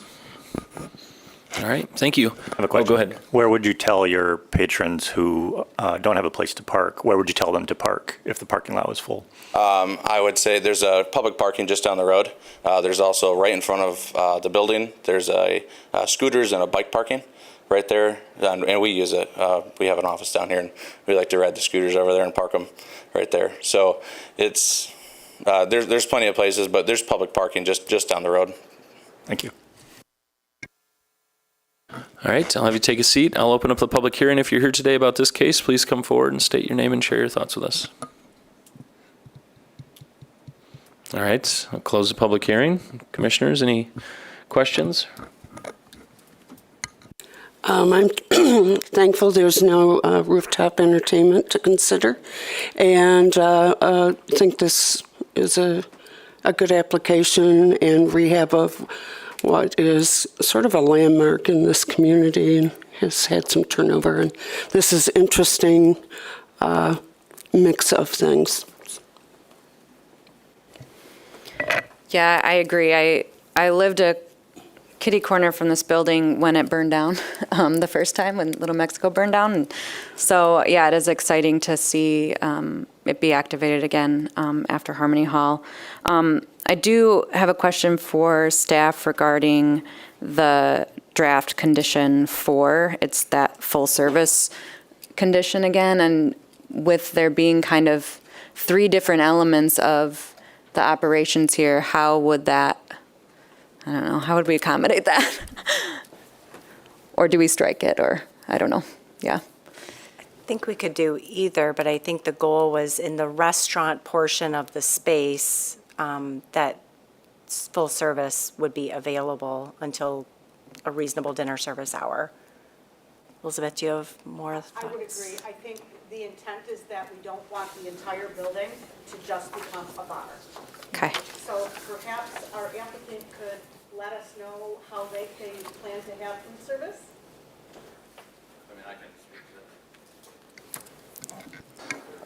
So this is Darren. He's our head chef. We do plan on all hours of operation having full service food on the second floor. And if you, there is a bar area on the second floor as well.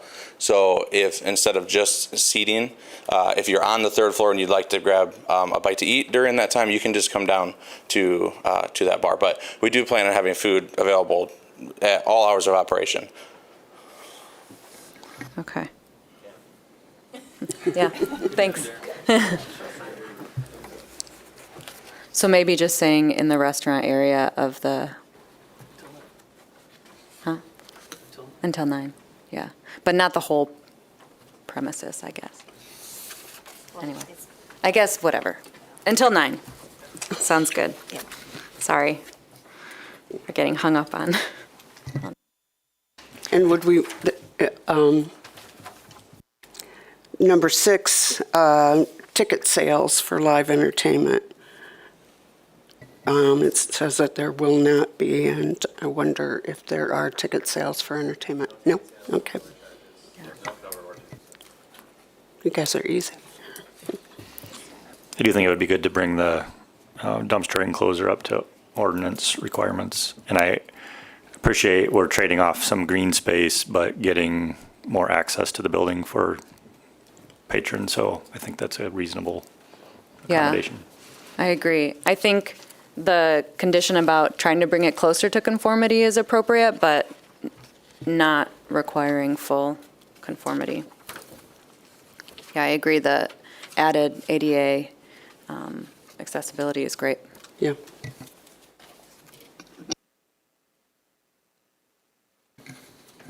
All right, anything else, or would someone like to make a motion? I can do it. All right. Didn't see anyone, unless someone else really wants to do it. I don't have to do this all the time.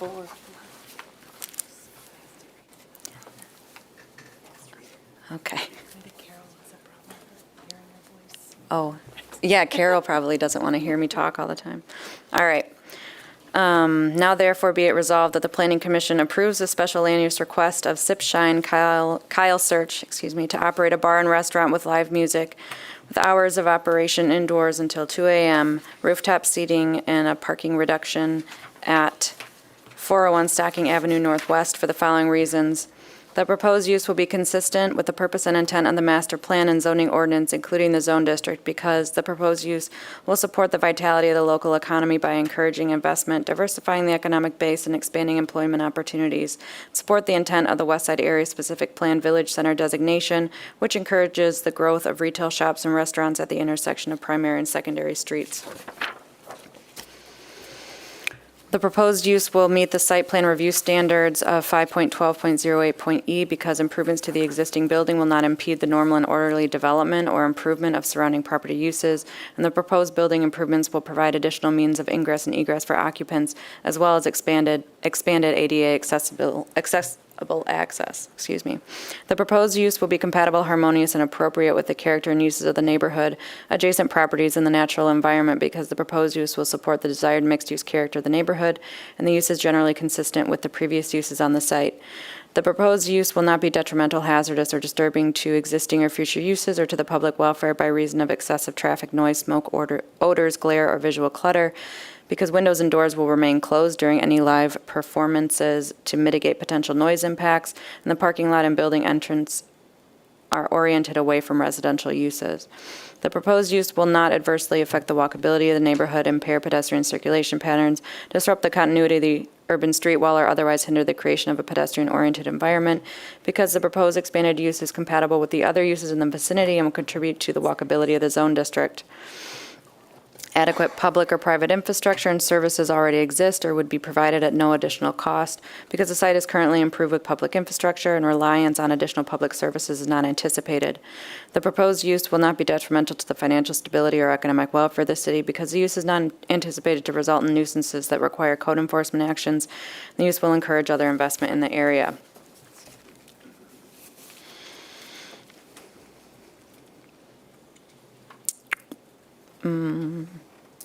Given the character, location, development trends, and other aspects of the neighborhood, it is demonstrated that the area is underserved by the proposed use and that the proposed location for alcohol sales will demonstrably be an asset to the neighborhood because as proposed, the use will be unique as compared to existing uses in the neighborhood.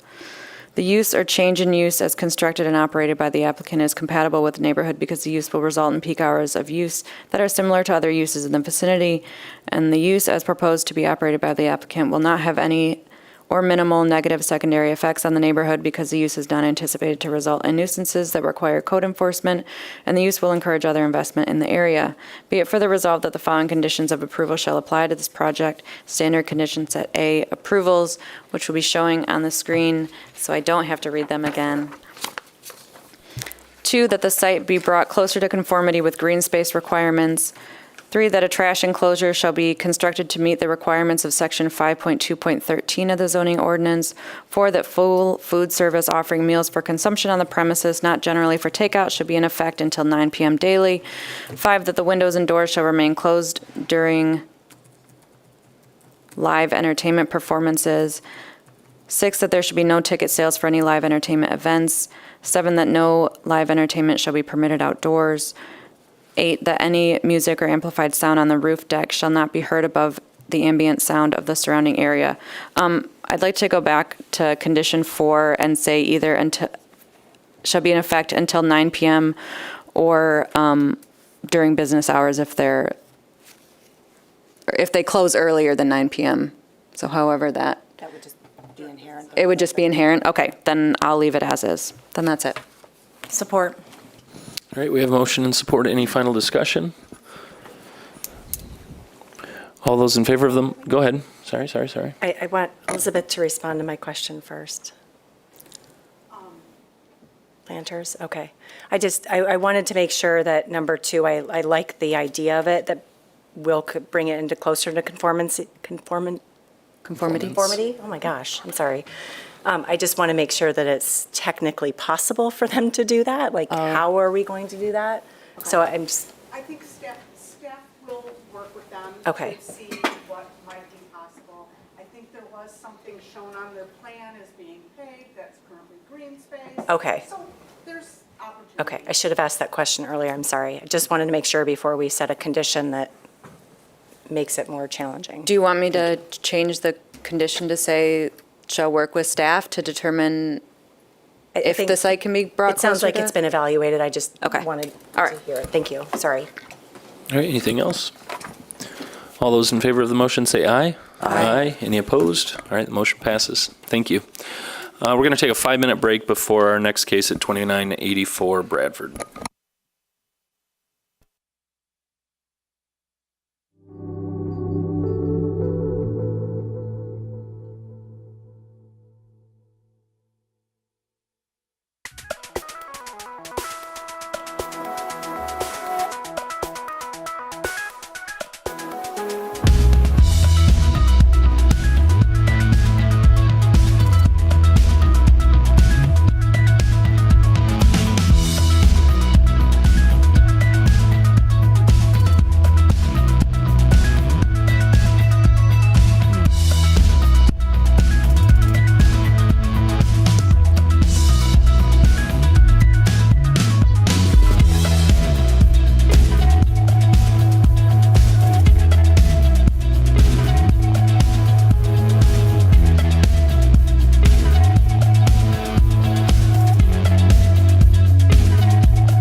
All right, I made a mistake earlier. I said we were going to move on to Bradford, but first we have to handle 2160 Celebration Drive.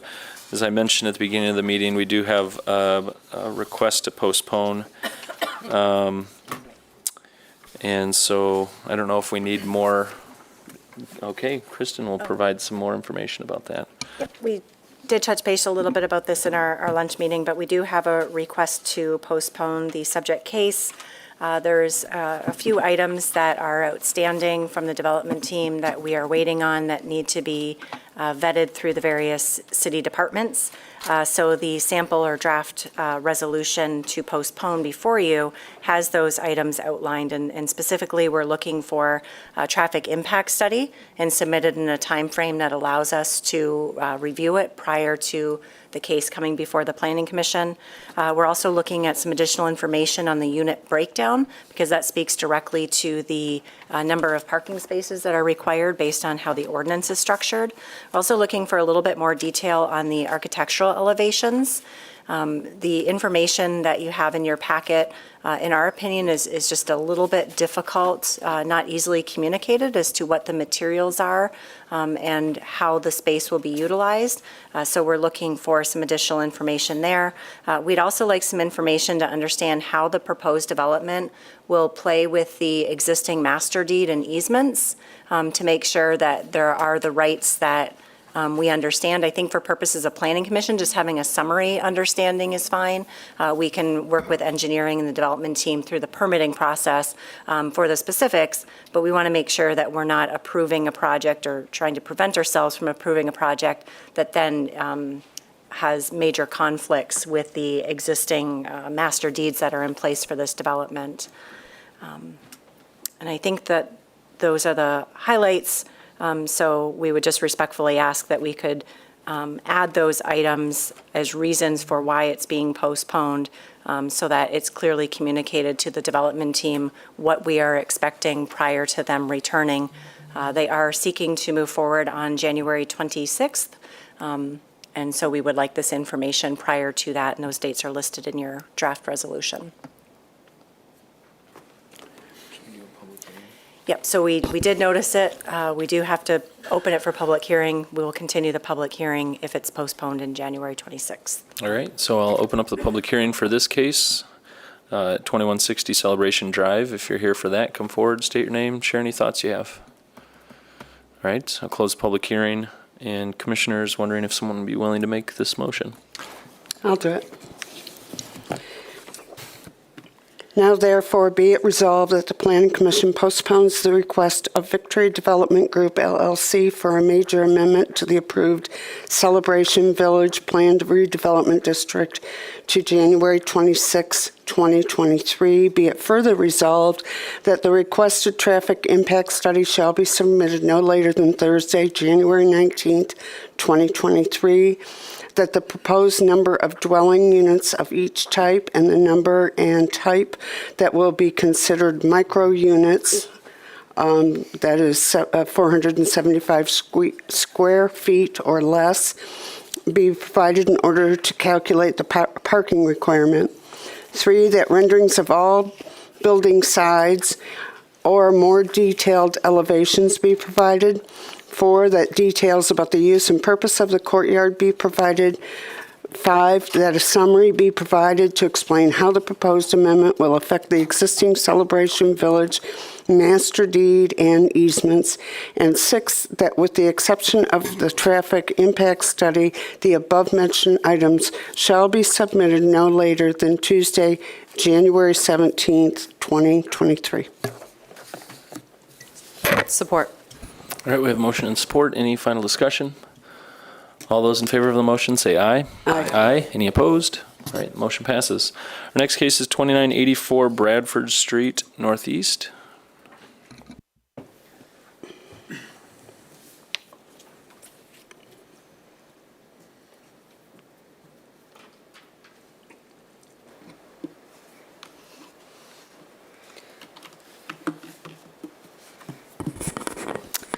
This next request is for a major amendment to an approved planned redevelopment district.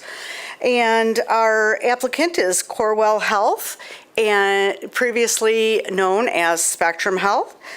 And they are looking to construct a cardiovascular ambulatory surgery center at this location. As the master plan for this area, I think it shows better on this slide, in all this green and the blue. The master plan for this area has been modified a number of times since its approval. When was that? That was in 1993, and I think that was originally for Blodgett before the merger of Blodgett and Butterworth. A new hospital was proposed in this area. As you know, a hospital wasn't constructed, but Spectrum Health, now Corewell, has plans to construct a number of uses, medical facilities in the PRD. There is no revised master plan from Corewell, and so at this time we are doing a piece-by-piece amendment.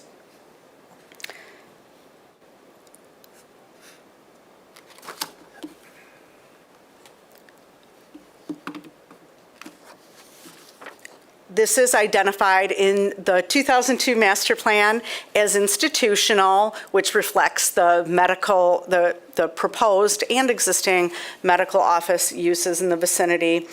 There's no sub-area plan that addresses this area.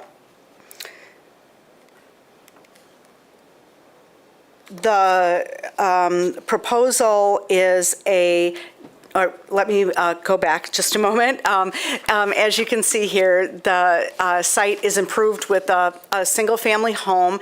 It does contain some wetlands and some steep slopes, and the applicant is proposing to construct the facility up toward the street at Bradford.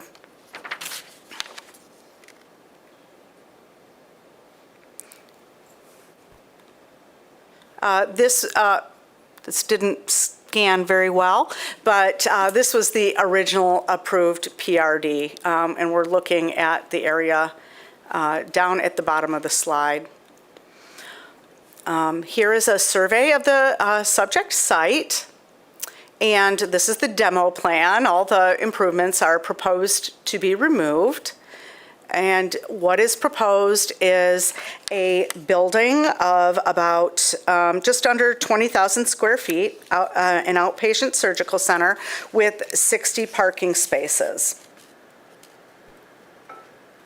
So along with the major PRD amendment is also requested a reduction in the 75-foot natural feature setback to 50 feet, and that is what's shown on this slide. I'll get into the details in just a moment. I should also mention that we are looking to assign the NOS, Neighborhood Office Service Zone District, to this project for the purposes of signs. That is similar to, the same thing that we did for the most recent Spectrum Health amendment for a residential rehabilitation facility on Leffingwell in 2020. We assigned the NOS zone district for the purposes of signs. They could come back with a planned sign program, but just for ease of administration, we wish to assign the NOS zone district at this time. Let's see here. I think actually. So the facility will be a single-story, 19,500 square foot outpatient medical center. The proposed building will meet all the minimum setbacks for a PRD, which is 20 feet from a lot line. That well exceeds it. You might notice that the parking lot is proposed to be in front of the building. Generally, that is not a condition that we see in our traditional neighborhoods or our mid-century neighborhoods. This surrounding area is modern era neighborhood, and because of that, we felt that this design was not inappropriate. The applicant, I'm sure, can talk about why they are proposing this design. It really has to do with the topography, but this design worked out better with the slopes on the site. So the Planning Commission should consider whether that front yard placement is found to be appropriate. Green site elements, the site will exceed all the green site elements required. There, a full landscape plan will be provided at permitting with the parking lot landscape screening and interior landscape screening required. Relative to the wetlands, there are wetlands on the site. They're regulated wetlands. They're regulated by the Michigan Department of Environment, Great Lakes and Energy, or EGLE. The City of Grand Rapids does not regulate wetlands, but we regulate the area outside the wetlands. We have a 75-foot buffer in order to protect wetlands. There are ways to encroach into that 75-foot setback. Usually we'll see that permitted where the wetlands may not be high quality. Perhaps they're not natural. They might be man-made from a detention area or something similar to that. In this case, the wetlands identified on the survey are recognized by the Kent County Drain Commission as a county drain detention basin that resulted from the constructed stormwater management system that serves the subject site and surrounding parcels. So this is a detention area with wetlands. The applicant is requesting to encroach into the 75-foot buffer, no closer than 50 feet. Our stormwater project engineer finds that a reduction of the wetlands protection area to 50 feet will have negligible impacts on this particular wetland area. So that is something that the Planning Commission should consider if it's appropriate. Additionally, there are some, let's see here, it might be better on a different slide. There are some areas of steep slope, which is shown on the plan that I have up on the screen here. A small area of steep slopes is proposed to be impacted by this project. The area of impact is under 10,000 square feet, as well as the whole contiguous area of that slope area. That is something that can be allowed, and that is also under consideration today.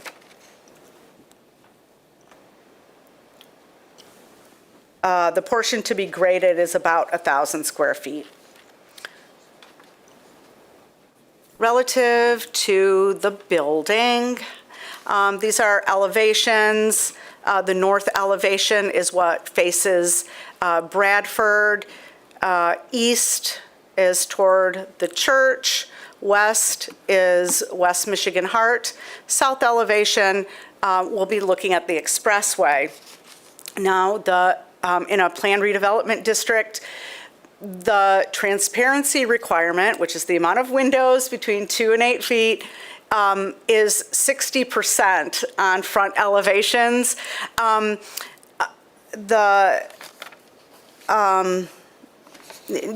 of the sides here meet that requirement. However, This building is really very consistent with the requirements of the Neighborhood Office Service Zone District, the NOS, which requires 30% on the front and sides.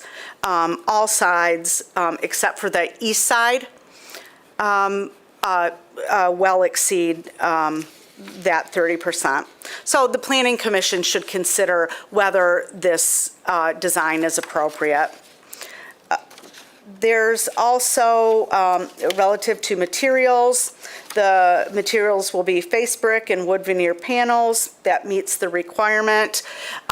We do have some concern about the height of the parapets. Our zoning ordinance limits the height of parapets above the roof to 4 feet.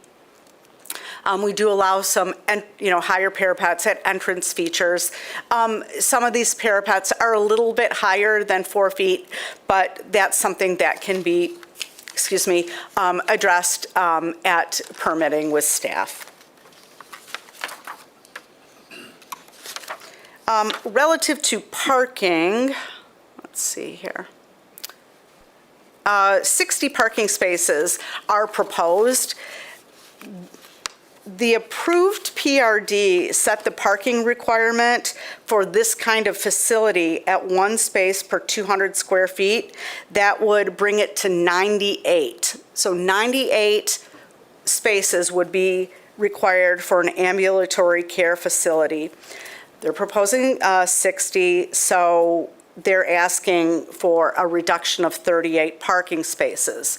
The applicant is proposing 8 electric vehicle charging spaces, and that is an allowable reduction that will allow it to be reduced by 32 spaces. There's still a few spaces short.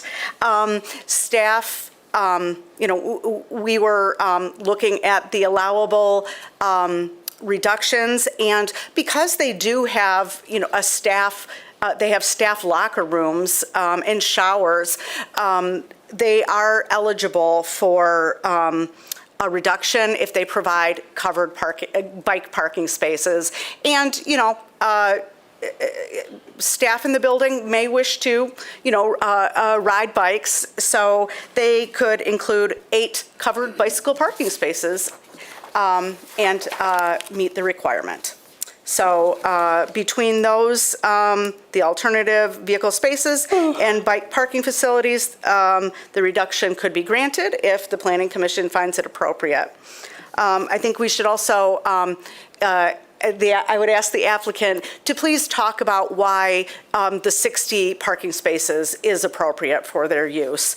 No doubt they have explored this and they find it to be sufficient.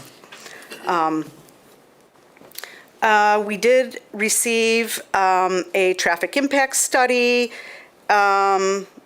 which has been reviewed by our traffic system engineer. Found it to, the study concludes that the project will have minimal impact to existing traffic operations at Bradford and nearby intersections. Finally, I'd like to mention that back when the original PRD was approved, and then in subsequent amendments, there was discussion of the applicant, the hospital, providing area-wide infrastructure improvements. None of that has happened over time, but as I said, the entire model has changed. I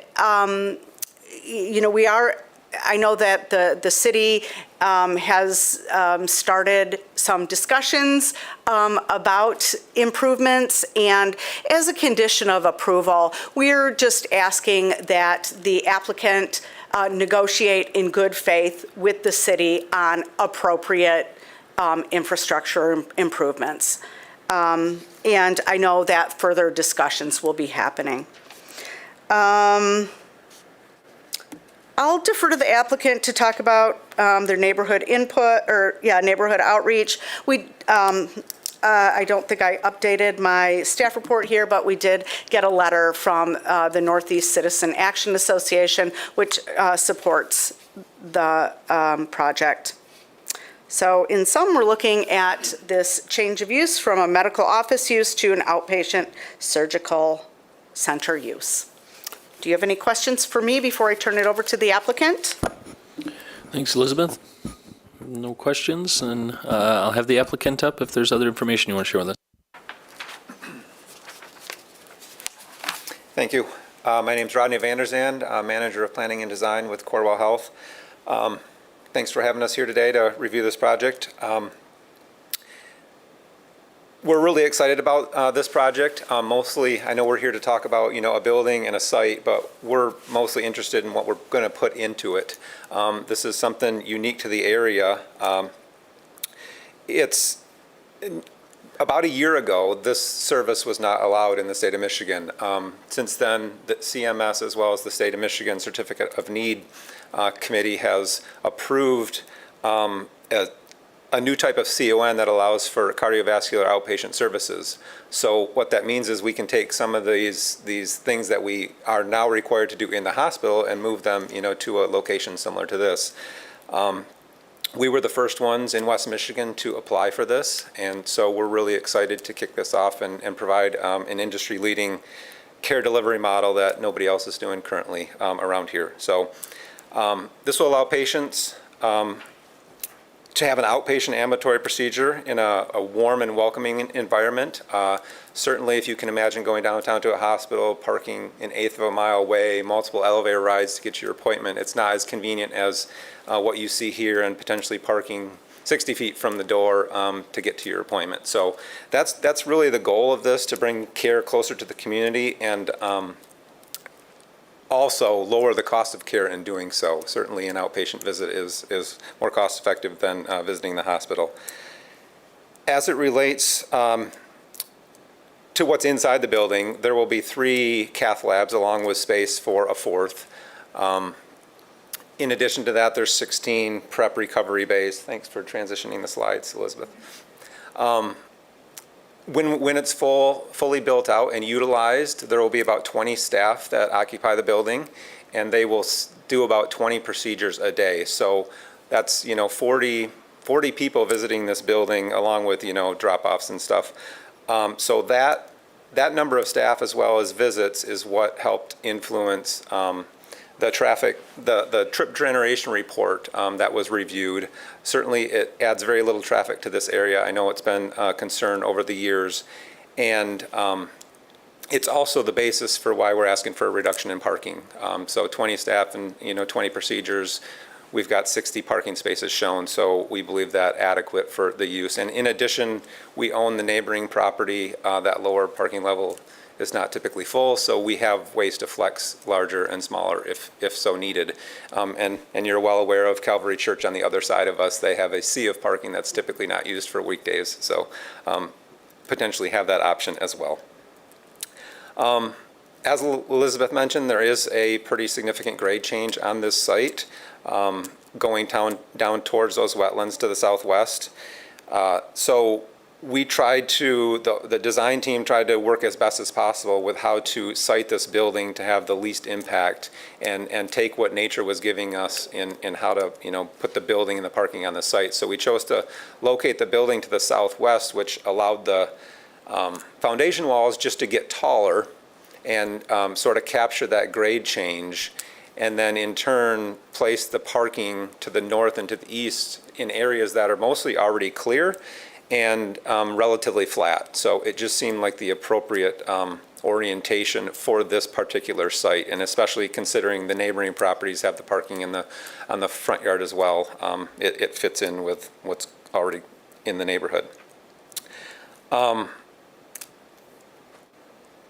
And allows us to, we're asking for that reduction in, the buffer from the wetlands from 75 to 50. You can see on this slide where we're barely even touching that 75 line. So we're trying to have as little impact as possible.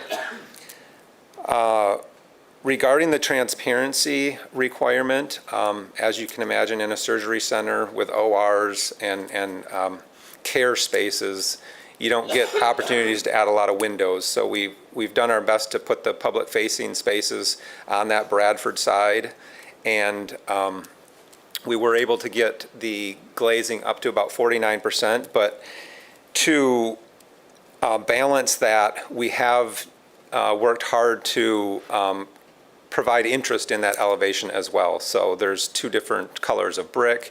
There's some wood material on there as well. So it really is an exciting building, elegant, and we think a first-class design for the area. So with that, we, like I said, we appreciate your time today. Open to any questions, and thanks for the consideration, and the entire design team is here if you have any additional questions. All right, thank you. Commissioners, any questions? Yeah, are you amenable to adding the 8 covered bicycle parking spots? I think we would have to look, the parking spots aren't necessarily the driver. I'm curious if there's any other things beyond the parking, like additional lockers or any snowball effect that could happen with that. I have no problem providing some bike parking for sure. And we have talked, and I think, Kristen, you're aware a little about a network of bike paths throughout this campus, so certainly it seems appropriate. I might also suggest that when the PRD was created and parking calculations were assigned, I think the use was probably a little bit different. And so I think another option might be to consider whether or not the assigned parking calculation from the previous approval is still appropriate, or whether you would prefer to assign a general professional office parking calculation, for example, which would require 3 spaces per 1,000, which puts it at, I think it was 57 spaces. Okay. So that might be another tool versus looking at the waiver, which necessitates the bike parking. And then looking at kind of the piecemeal nature of this request in relation to the entire PRD, do you have plans to update the master plan to bring it forward, or? So in 2020, when we brought the long-term care building before you, there was 2 diagrams in there that showed sort of what we had for buildable land left outside of the wetlands. So that's our most recent thinking of where we could potentially put buildings. Even since then, though, over the last 2 years, healthcare is dynamic and ever-changing, so even parts of that have become wrong at this point. We ended up putting a solar farm out there right next to the highway instead of one of our building sites. This building here does fall roughly where we did show one of the buildings, although it was connected to the existing Hart building. This one is not, just with the grade changes and stuff. So that's the best that we have to date for our future development opportunities.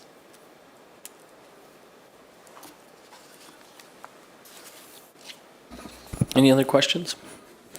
All right, thanks. I'll open up the public hearing. If you're here today on this case, please come forward, state your name, and share your thoughts with us. All right, so close the public hearing and turn to commissioners. I'm okay just reducing the parking, but bike parking's great.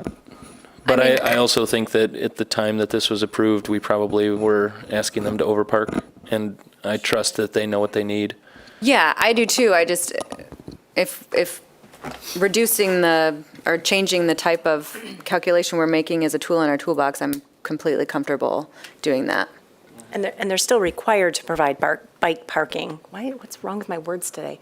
Bike parking, it's just the level of bike parking, the amounts and the covered spaces doesn't become part of that equation. Okay. I'm sensitive to the fact that healthcare is ever-changing, and the need for us to also then recognize those kinds of changes when we're looking at where are the opportunities for additional facilities to be built. I'm sure your job is very challenging. I'm also comfortable with the reduction of the transparency requirements just because of the nature of the use, and do appreciate the thought that's gone into the design to still create visual interest and not just blank walls that, so I appreciate that. And then related to the natural features setback, though the building barely skirts it, I'm sure that more of that area will be disturbed just during the construction, but do appreciate that they've gone into that protection zone as little as possible and think it's reasonable. Will they be providing additional, and they'll be providing additional stormwater mitigation related to what they're constructing, correct? Yes. Okay. Yep, absolutely.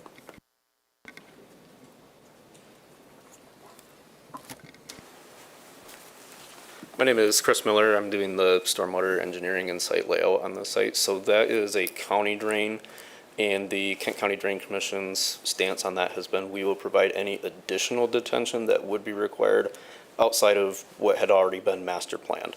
So if any additional is required, we will store that on site. We have a provision for an underground storage system should it be required.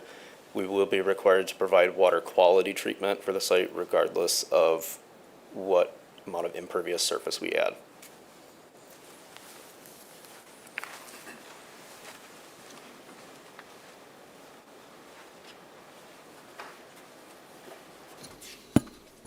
Anything else? I'm ready to make a motion. All right, sounds good. Now therefore it be resolved that the Planning Commission recommends approval the request of Corewell Health Rodney Vanderzand for a major amendment to an approved planned redevelopment district to construct a cardiovascular ambulatory surgery center, a reduction of the 75-foot natural feature protection area to 50 feet, a parking reduction, and assignment of the NOS zone district for the purpose of signs at 2984 Bradford Street Northeast for the following reasons. The proposed use will meet the site plan review standards of section 5.12.08.e because all elements of the site design are harmoniously and efficiently organized in relation to topography, the size and type of lot, character of the neighborhood and adjoining property. Natural features and site topography are incorporated into the proposed site design to the maximum extent practicable, safe, convenient, and well-defined vehicular, bicycle, and pedestrian circulation within and to and from the site is provided. The mix of uses, density of development, and design of the proposed PRD are consistent with the master plan and the purpose and intent of the zoning ordinance because the support master plan chapter for vital business districts and a strong economy by maintaining and enhancing economically vibrant as well as attractive business and commercial areas and providing reasonable accommodation for growth and development. The proposed PRD will ensure efficient development on the property and will result in a logical and orderly development pattern in the neighborhood because the SD-PRD zone district provides flexibility relative to use and site layout. The proposed development will be compatible, harmonious, and appropriate with the existing or planned character and uses of the neighborhood, adjacent properties, and the natural environment because the use is generally consistent with the planned medical related use originally contemplated for the site. The property is not in close proximity to residential uses. The proposed building design and materials meet the characteristics important in planned redevelopment districts. Potentially adverse effects arising from the proposed development on the neighborhood and adjacent properties will be minimized through adequate parking for the use as anticipated, attractive architecture, and appropriate landscaping. The proposed development will not be detrimental, hazardous, or disturbing to existing or future adjacent uses or to the public welfare by reason of excessive traffic or noise or visual clutter because the use will have lower traffic volumes than originally anticipated for the site. Connections for pedestrians and vehicles are provided between the parking lot and the building. The proposed development will retain as many natural features of the landscape as practicable because the natural features buffer will be disturbed as little as possible.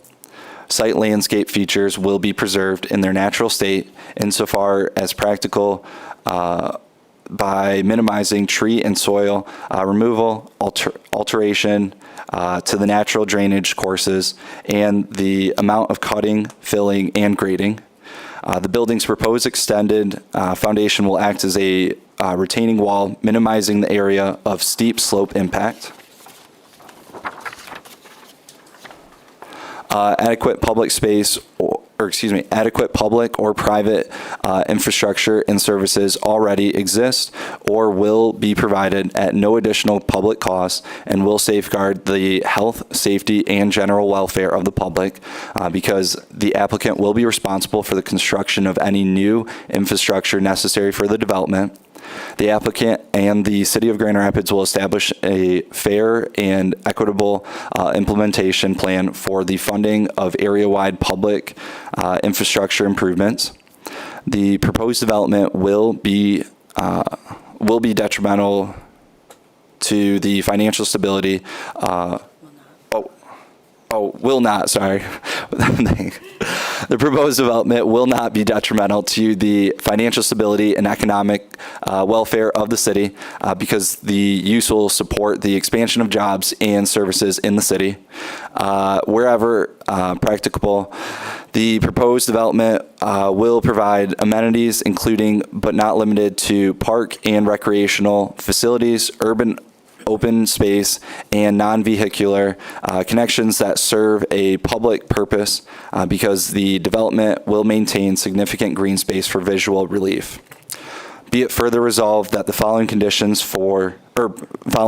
of approval shall apply to this project. Standard conditions set A approvals. Which should be on the screen. Thank you. Number two. Number two, the transparency shall be reduced consistent with the submitted elevations. Number three, the 8 covered bicycle parking spaces shall be incorporated into the plan. Number four, that the applicant collaborate in good faith with the City of Grand Rapids to establish the extent, design criteria, and schedule that guarantees a fair and equitable investment in right-of-way and public infrastructure improvements. And number five, that this approval shall take effect as required by the City Commission approval in accordance with Section 5.12.12.g of the zoning ordinance. Support. I think regarding condition number 3, the 8 covered spaces, I think you could look at it as an either or. If you'd like to require that, that would effectively leave the parking calculation as it was previously approved. Alternatively, if you want to redact that condition and state that, where did I have it? That the required parking for the proposed facility is modified to 3 spaces per 1,000 square feet of gross floor area, which would negate the need for the covered spaces. So I think it's an either or. I heard in conversation, I think the majority were comfortable with that approach, but it's your motion. So redacting the number 3 point? Yeah. So, yeah, in the motion then to redact number 3. And What she said. Yeah. You don't have to say it. Okay. And, yeah. parking change. Yes. Okay. All right, any other discussion?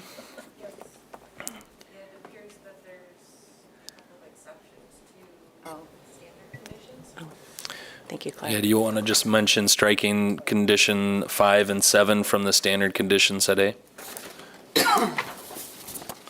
Yep, for standard condition set A approvals, to remove number 5. Number 7 and 7. I don't have that page. And number 5 7. and 7. 5 and 7. Okay. Any other discussion? Yes, continued support, I assume. Yeah. Great, okay. All right, all those in favor of the motion say aye. Aye. Any opposed? All right, the motion passes. Thank you.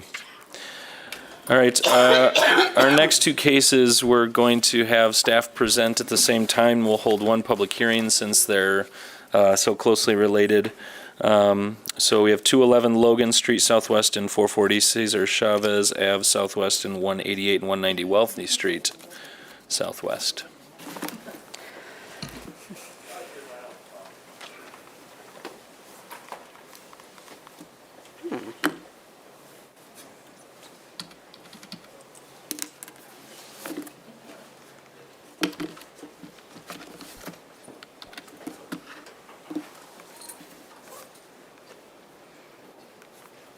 Oh, I know why it's not working, because I split up the presentation. Give me just.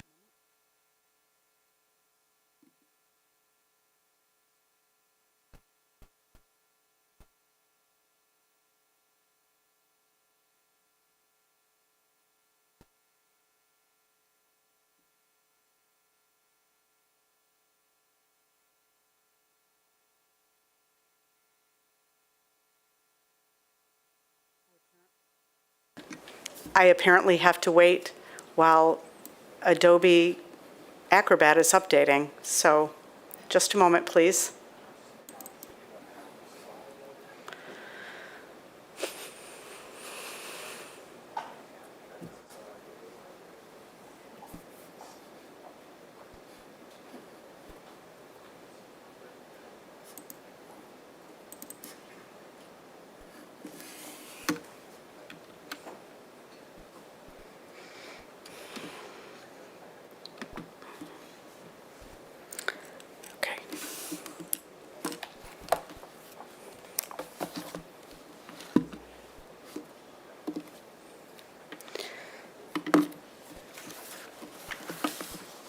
So we have two items under consideration for the same general site.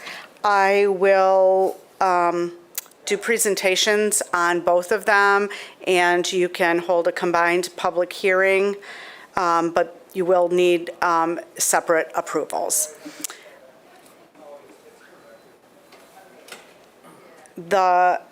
Let's see, I will first do the project, the southerly part of the project site, which is at 211. It's the portion in green.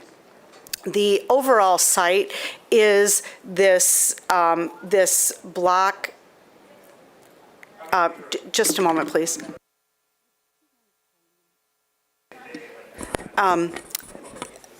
It's generally the block surrounded by Wealthy, Cesar Chavez, Logan, and Century, with the exception of the property right here at the corner of Wealthy and Century. The first part of the, well, here it's shown the project site. So the first part is going to be on what the developer calls their Site B, and that includes the former Sly Furniture Factory building. It currently houses a range of uses. It ranges in height from, I think, 2 stories to 5 stories to 7 stories. And you might recall, whatever that was, I forgot when that was, but I will find it. There was an approval by the Planning Commission to allow additional height. That was optional plan review. And this concrete portion of the Sly building was to be demolished. That is no longer proposed to occur because the building was deemed historic, and I'm sure the development team can elaborate on that. The portion that we'll be talking about first is on Century and Logan. Currently, you might know this spot as home to several antique stores.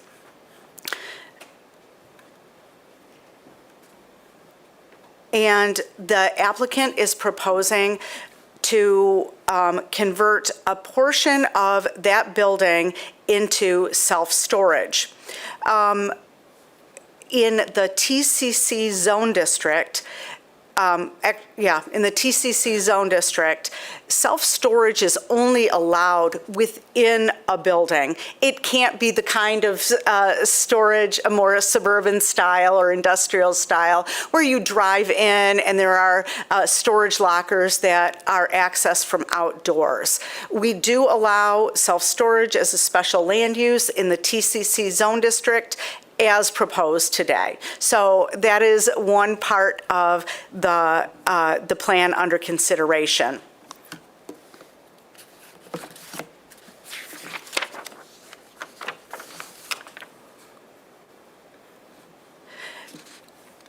The self-storage facility would be accessed from entrances at the corner of Century and Logan, and would be located in the interior of the building. It's quite deep, and so they are able to include the storage inside the building.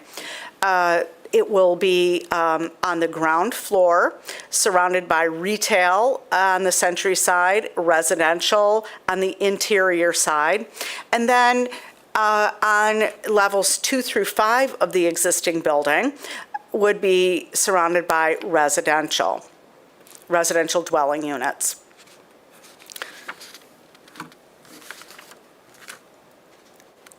In total, the self-storage facility would be about 61,000 square feet. The facility, or units would be accessed from the rental office and lobby of the building at the southeast corner, and there's also proposed access off-street loading spaces in the addition to the building. I'll defer to the applicant to talk a little more about how that will work. I don't know the interior configuration and how those loading docks connect to the self-storage facility. Additionally, the applicant is proposing a street loading space on Century, along with street parking spaces. The final configuration of Century Avenue is up to Mobile GR and engineering, and the applicant will be working with them on, finessing those details. No doubt, on-street parking will be permitted. It's likely, however, that these 90-degree parking spaces won't be permitted in the future due to what we anticipate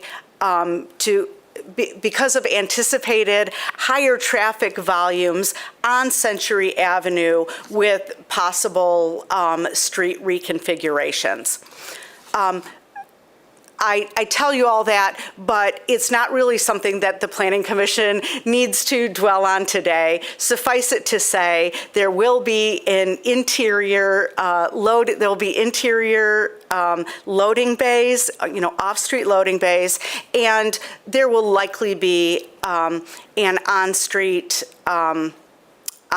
loading space.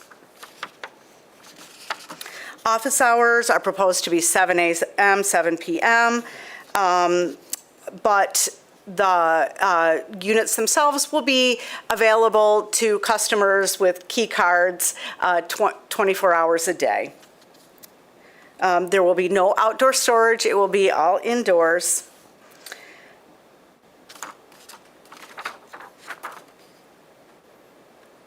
Let's see here. I'll talk a little bit more about parking.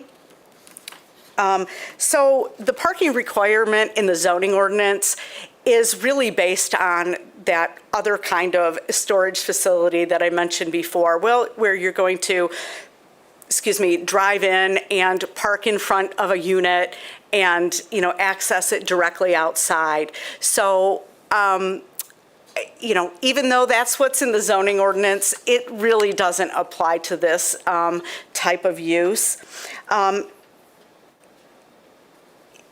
In addition, the applicant has indicated that a significant number of the users of this facility are expected to be residents of the larger development, which, when complete, is anticipated to include 438 dwelling units with on-site parking, 367 garage and surface parking spaces. On this subject site itself, Site B at Century and Logan, the south part of the site, 244 dwelling units are proposed, and 128 of those are anticipated to be micro units.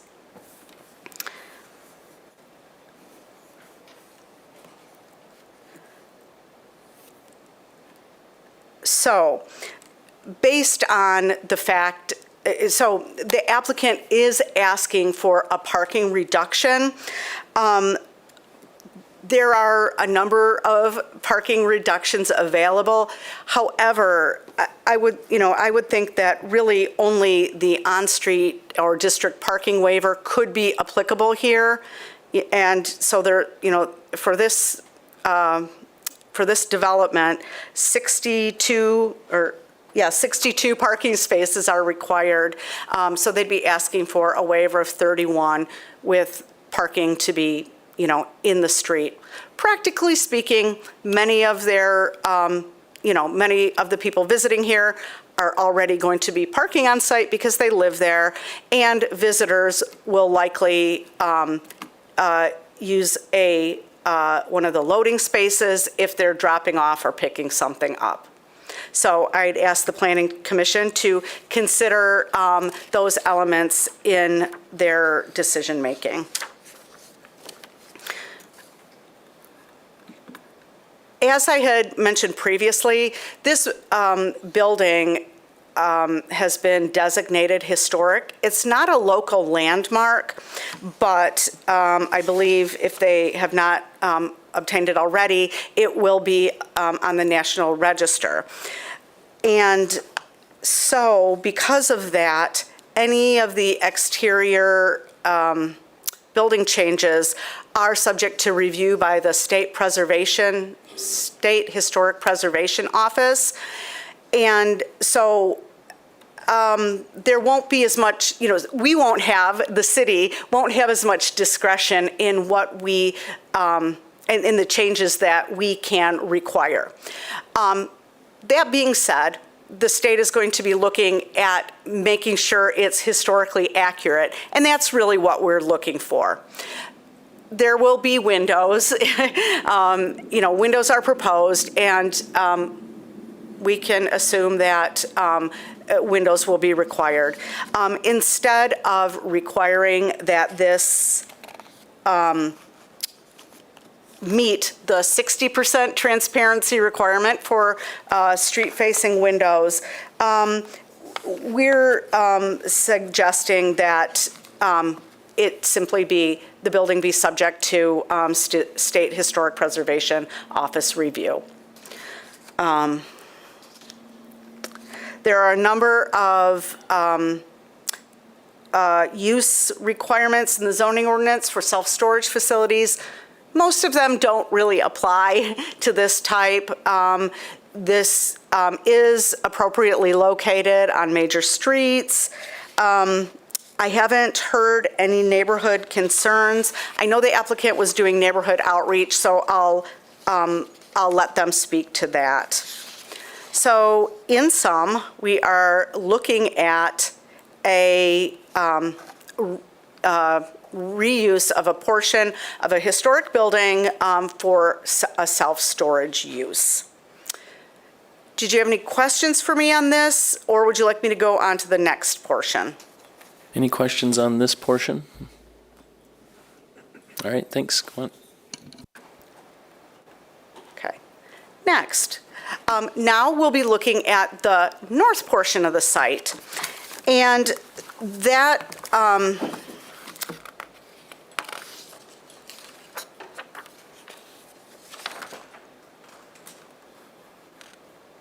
And what is under consideration for this portion of the site is optional plan review for site modifications or building element modifications, in this case, primarily height. In this zone district, let's see, hold on just a moment here.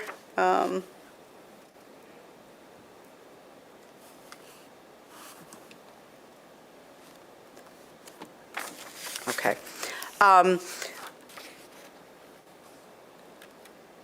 Actually, I think I'm going to restart here. So previously, the applicant received optional plan review approval for construction of a six-story building on the site. The applicant is now requesting approval for 5 stories in this A1 and A2 building. This cafe building received approval for single story, and that's still proposed now. In the TCC zone district, 4 stories is the maximum height allowed, with 5 stories permitted with bonuses. The applicant is not intending to use the height bonuses, but they are asking for additional stories. And I will ask the applicant to detail exactly what their rationale is for that additional height. Along with that additional height, they will be modifying the unit count that is associated with the new site layout.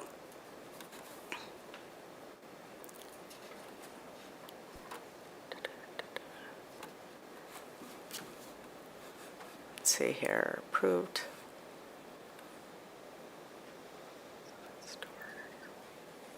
There we go.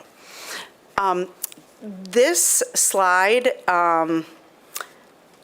that the applicant put together, that I really appreciate, shows what was originally approved through the optional plan review. That existing 7-story part of the Sly building that's constructed of concrete, which you can see, I'm pointing it out on the screen on this upper slide, this concrete portion.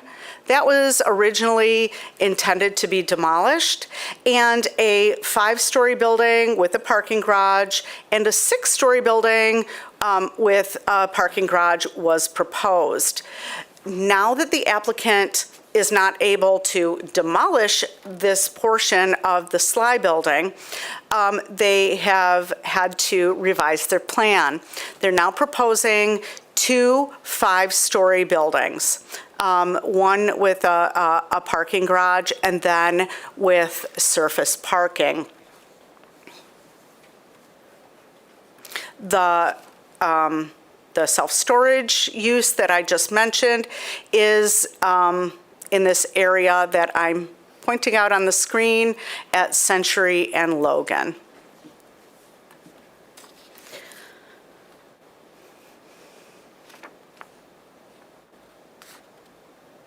I did do a density calculation, and based on the area of, the combined area of all the properties, as well as the adjacent right-of-way that we use in calculating density, the project at 438 dwelling units would be permitted. As you can see, the plans that we have here are conceptual in nature, and at the time of permitting, a full LUDs and building permit review would be required. Previously, for the new buildings, we tied approval to a certain condition to ensure appropriate building design. We conditioned it upon meeting the TNTCC building element requirements except for height, and the recommendations contained in the downtown Grand Rapids street space guidelines. And we recommend that same condition of approval. I think that at this point, I think the applicant can probably speak to the details of this better than I can. If you have any questions for me, I'll be happy to answer them.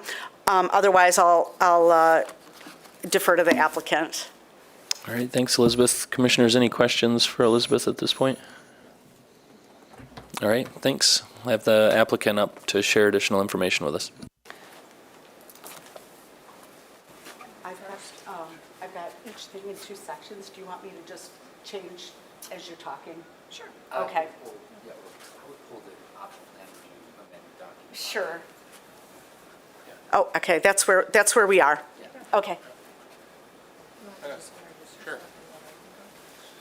Hi, everybody. My name's John Gibbs, and I'm with Sturgeon Bay Partners, one of the sponsors of this project, and happy to be here to explain the changes with planning and design that we think will make this project, allow for this project to move forward and be successful.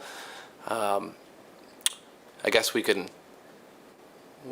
kind of broken it into the self-storage component, and then the optional plan review amendment as well. So just speaking on self-storage, I guess speaking kind of on self-storage first. Yeah, it's been a pretty long and exhaustive process to figure out a way to solve for, such a deep and inefficient core. These old warehouses are, as you guys probably know, typically, well over 100 square feet deep. And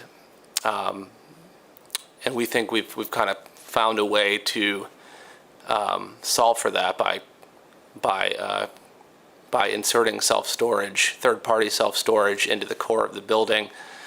That is open to the public, open to, tenants in the building as well, while not really changing the character of the historic property as well.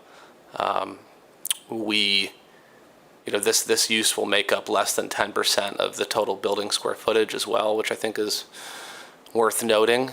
And it allows for us to not have to build such deep and dark residential units that I think would be hard to lease at the end of the day, just given the size. So it allows us to really really solve for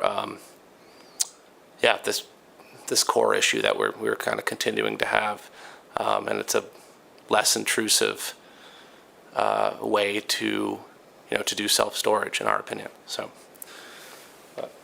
Yeah. John's taking all my points. Good afternoon, Planning Commissioners, Chairman, and staff. Thank you so much for working with us on this project. And we've certainly come a long way since the April meeting last year when we were originally approved.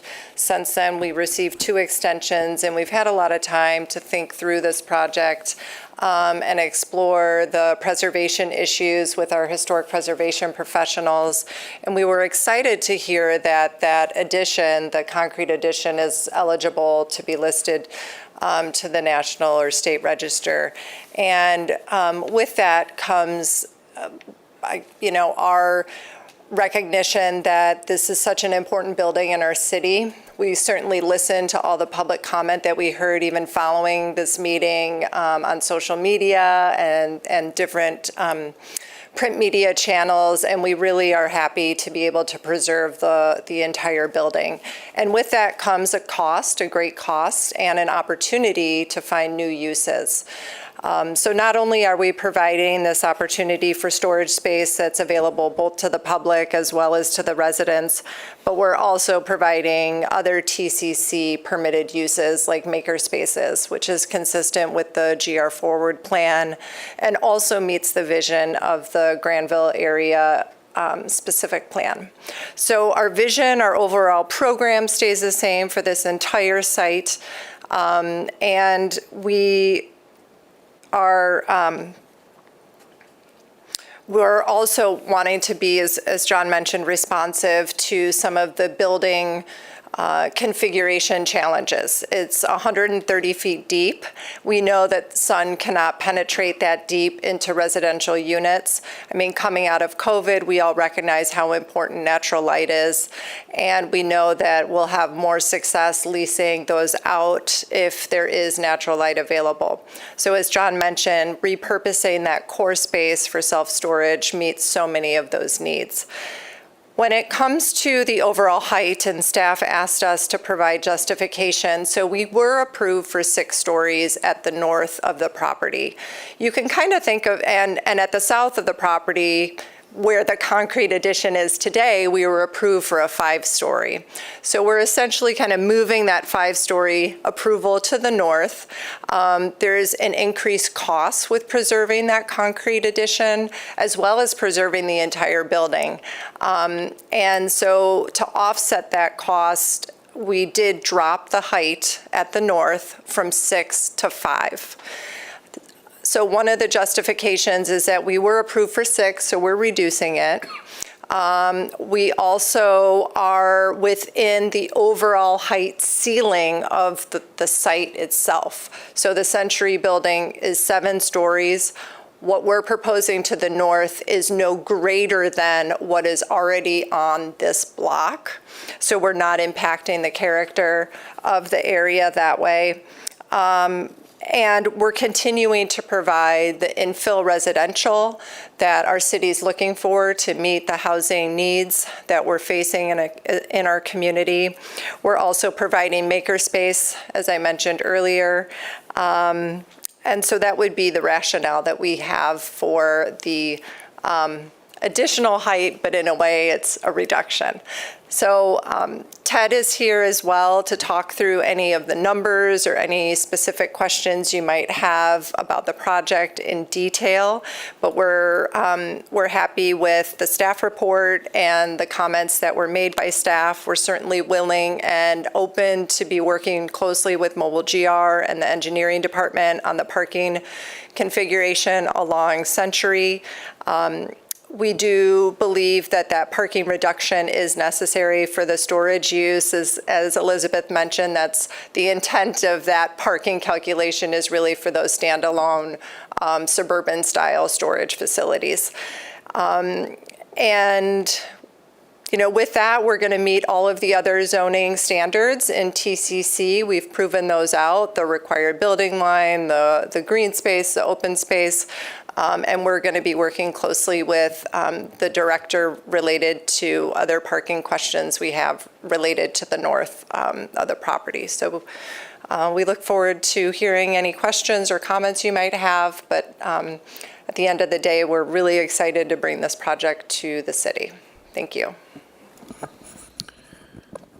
Go ahead. No, my name is Ted Saluki, and I'm the architect for a project. I really don't have much to add between Elizabeth and Lene and John, but I do want to thank everyone and this opportunity to present. I think I may just sort of raise to the level here the importance of the project from an urban design point of view. This is an urban revitalization project, and it is certainly going to be a vibrant mixed-use project. And the changes that occurred between the first optional plan review approval and now, I think, is a significant improvement. We certainly are going to historically preserve more of the Sly Furniture building, and by doing that, we create other opportunities, I think, for uses. And so in the red brick building right? It's been always traditionally has been residential uses.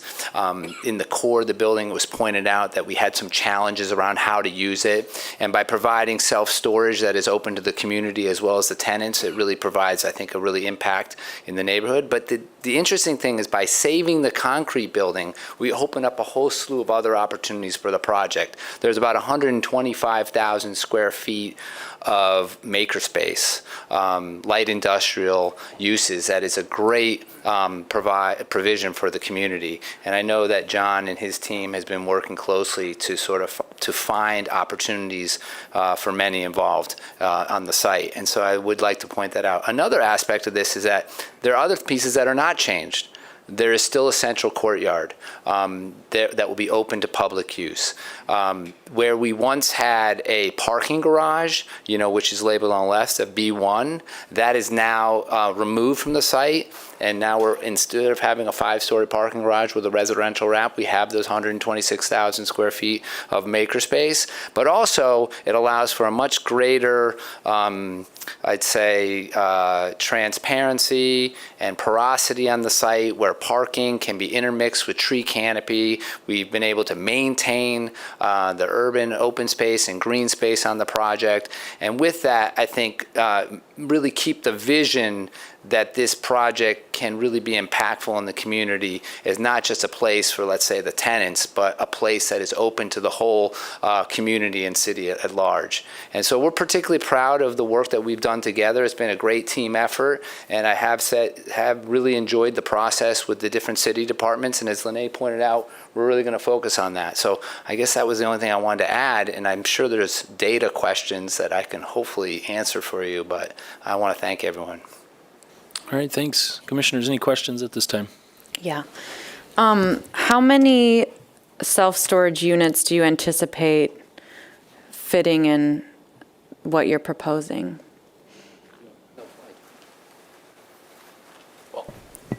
We're still in the design process of that, but I think it's roughly 61,000 square feet of self-storage, and I think I mentioned before that's around 8% of the gross square footage, but I would imagine there's, north of 100 to 200 kind of self-storage units. So they're small lockers that I guess, there's a built-in tenant base with a lot of micro units in the building. So I think those tenants will benefit from storage. But like I said, also it's completely open to the public as well.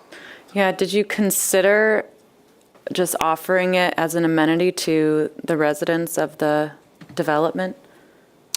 Yeah, we did consider that, yep. Okay. Are there any, so with the self-storage being open to people who have units 24/7, you have residential right up against that. Are there concerns about impacts on those units related to people accessing their units at different times of the night?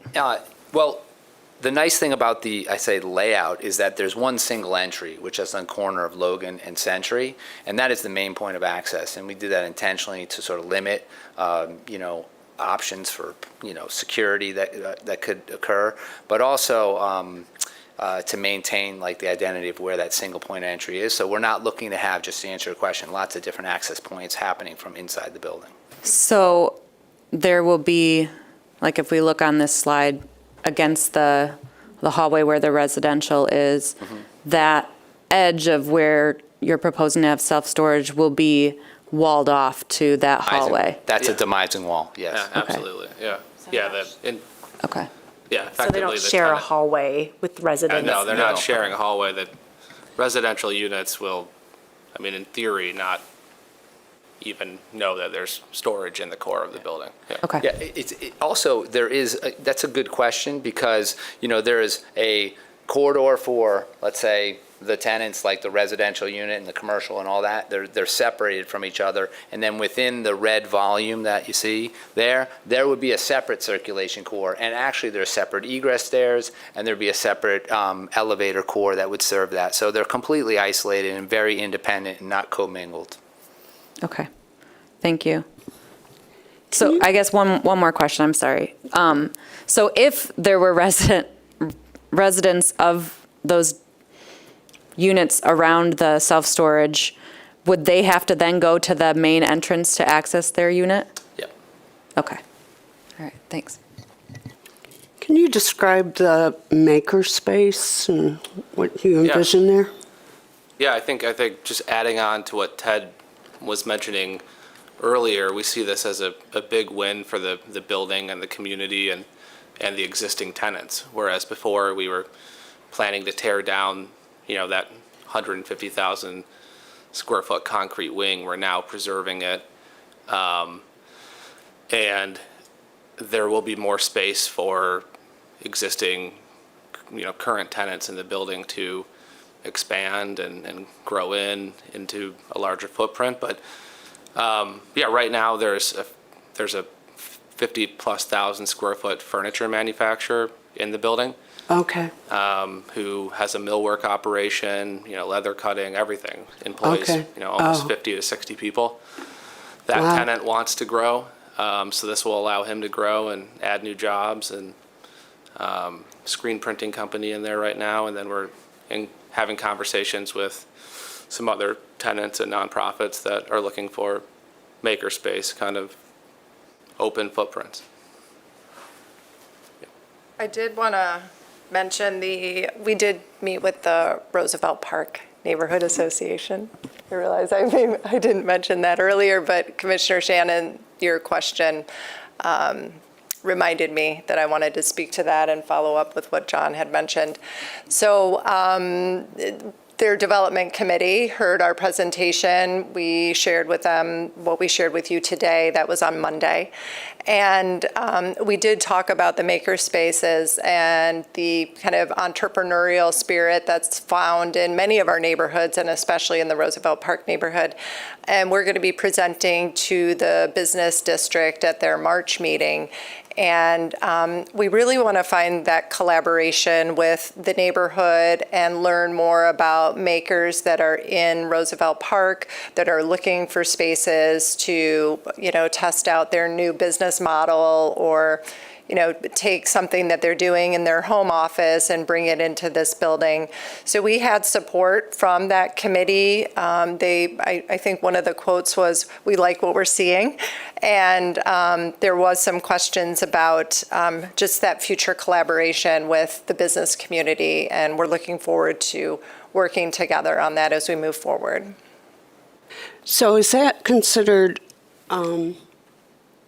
manufacturing industrial space, or as part of the mixed use? Yeah, it would be considered light industrial, which is a permitted use in that zone district. Okay. Probably It's a interesting to me that you take a building that was vacated because it's multi-story and isn't conducive to manufacturing, and then repurpose it for manufacturing. Can you talk a little bit about the southwest corner of the site? And then you were going to be putting a street wall there and are not anymore. But it does seem like a missed opportunity relative to connection with the rest of the neighborhood to have just a surface parking lot right there.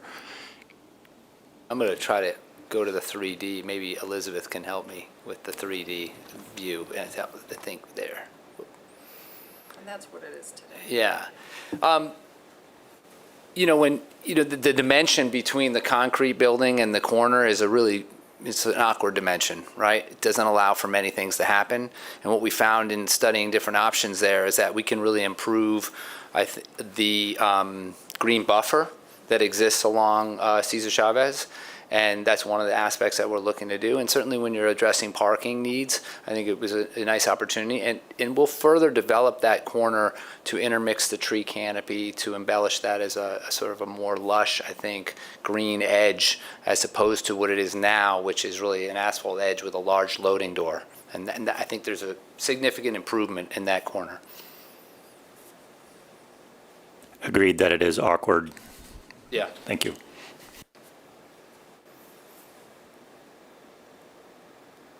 Any other questions or comments at this time, commissioners or staff? Yeah, just You know, in the revised plan, obviously you have a lot more surface parking. And this is a flyer curiosity question, but have you considered putting parking in that 7-story building? We did look at that and studied it. The grid is quite compact. As you can imagine, being a former industrial building, the column spacing was pretty tight. It's very invasive to consider that, and the transfers, and we did look at it. To answer your question, it's very cost prohibitive, just to give you a shorter answer on that. Sure. I was curious, staying on that building for a moment, if you did consider whether residential could be a use that could be conducive to that building, or whether we run into the same issue with the floor plates. And then second, I wanted you to circle back on the loading and unloading areas for the self-storage, please. Okay, so 2 questions there.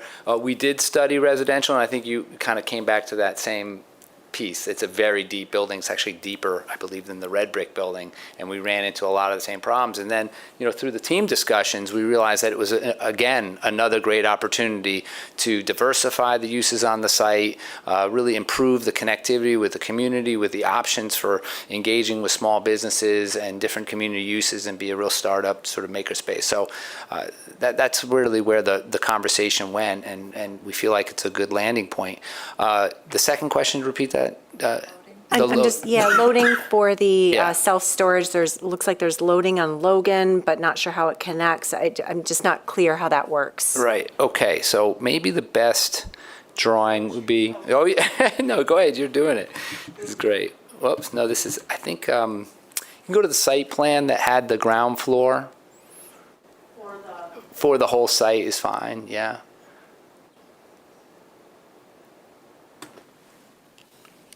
That's fine. That's a good site. Okay, so being a 360-degree site, there really isn't a back, right? There's all these fronts.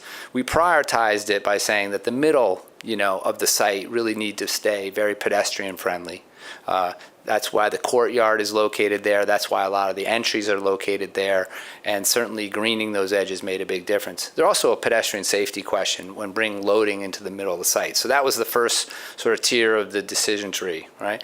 The second one is that because it is a historic building, we have very minimal changes that may be allowed through the SHPO process or through the historic review, right? And so on Logan, there's currently 6 loading bays that exist in the gray box that you can see.